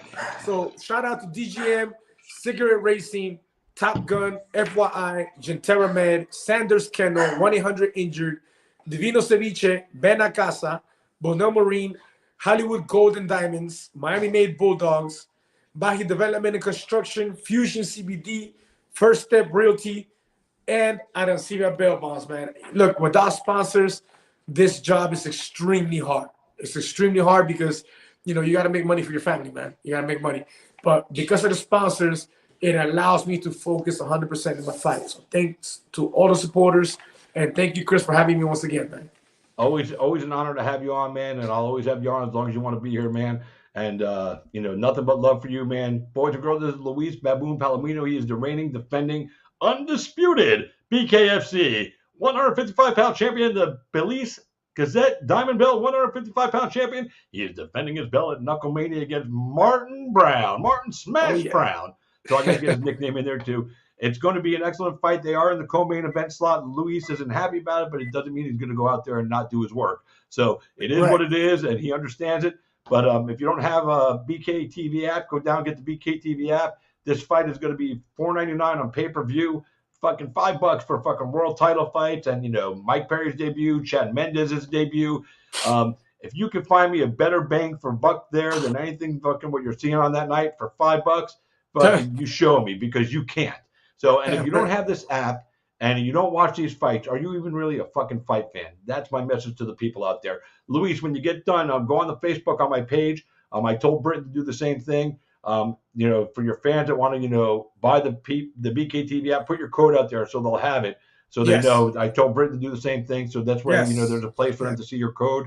I don't even use my code anymore because nobody buys my code. Who the fuck am I? They gave me a code, fucking like But all the respect in the world to you, man. Again, it's been an honor to watch you all these years, man. I can't wait to see you go again. I always love to watch you fight, and we will see you again at Knucklemania, brother. Thank you, Chris. See you again, man. Peace. All right, boys and girls, that was the champ, man. What a night, what a show, man. We are back in business. Nate Maness, great interview with him, great conversation. SD Dumas opened up to us about his life before fighting and how he's changed his life because of fighting. It's really an incredible story, very inspirational, very motivational. If you didn't see the interview, go back and watch it. Then, of course, we talked to Britain Hart. She's such a cool chick. She goes out there to fight. She fights hard. She fights to win. She's in a championship fight against Christine Ferreira. This is going to be awesome. Also at Knucklemania, there'll be the feature bout of the night. It's been an incredible journey for her. She's on a 5-fight winning streak, and she plans to make it 6. But Christine Ferreira, the Misfit, she's nobody to be taken lightly. Like I said, I believe both these ladies have a lot of respect for each other, whether they show it in public or not, because they're both kind of the same as far as their passion and drive and desire to get to the top. They both want to be the best. And when that happens, it usually means that we as the fans and promoters, win, because they're going to bring a fight. Then, of course, we just got done talking to Luis Palomino. He is the reigning, defending, undisputed 155-pound champion for BKFC and the Police Gazette, world champion at 155, diamond belt holder. He's taking on Martin Brown. Another defense of his title is what he's looking to do, and then he wants to go to 165 and challenge new champion, Elvin Brito. By the way, Elvin Brito will join us next Tuesday on the show. We'll talk to the new champ about his journey to get to gold and how happy and excited he is to be the champion. Something that a lot of people didn't expect from him based on how his BKFC career started. But he defied the odds. He put in the training. He put in the time. He put in the work. And when you do all that, the success comes in any area in life. So you just got to do the work. But that's it, boys and girls. Thank you so much for being here with me tonight. Thank you for supporting my show and these fighters, because we all need your support. So we appreciate it. But that's going to conclude tonight's show. Thank you so much again for allowing me to be a part of your lives and for you guys being a part of mine for just this little time and let me be a part of yours. Truly means the world to me right here. That's it, boys and girls. So until next time, I am Christopher James, and you've been Cage Side. Good night, everybody.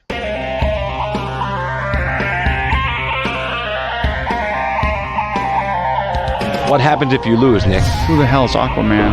I get Fruity Pebbles, Cocoa Pebbles, I get sausage biscuits. Maybe you guys will see a little footage of that later on, because we got some good stuff. Throw up the deuces. There you go, baby.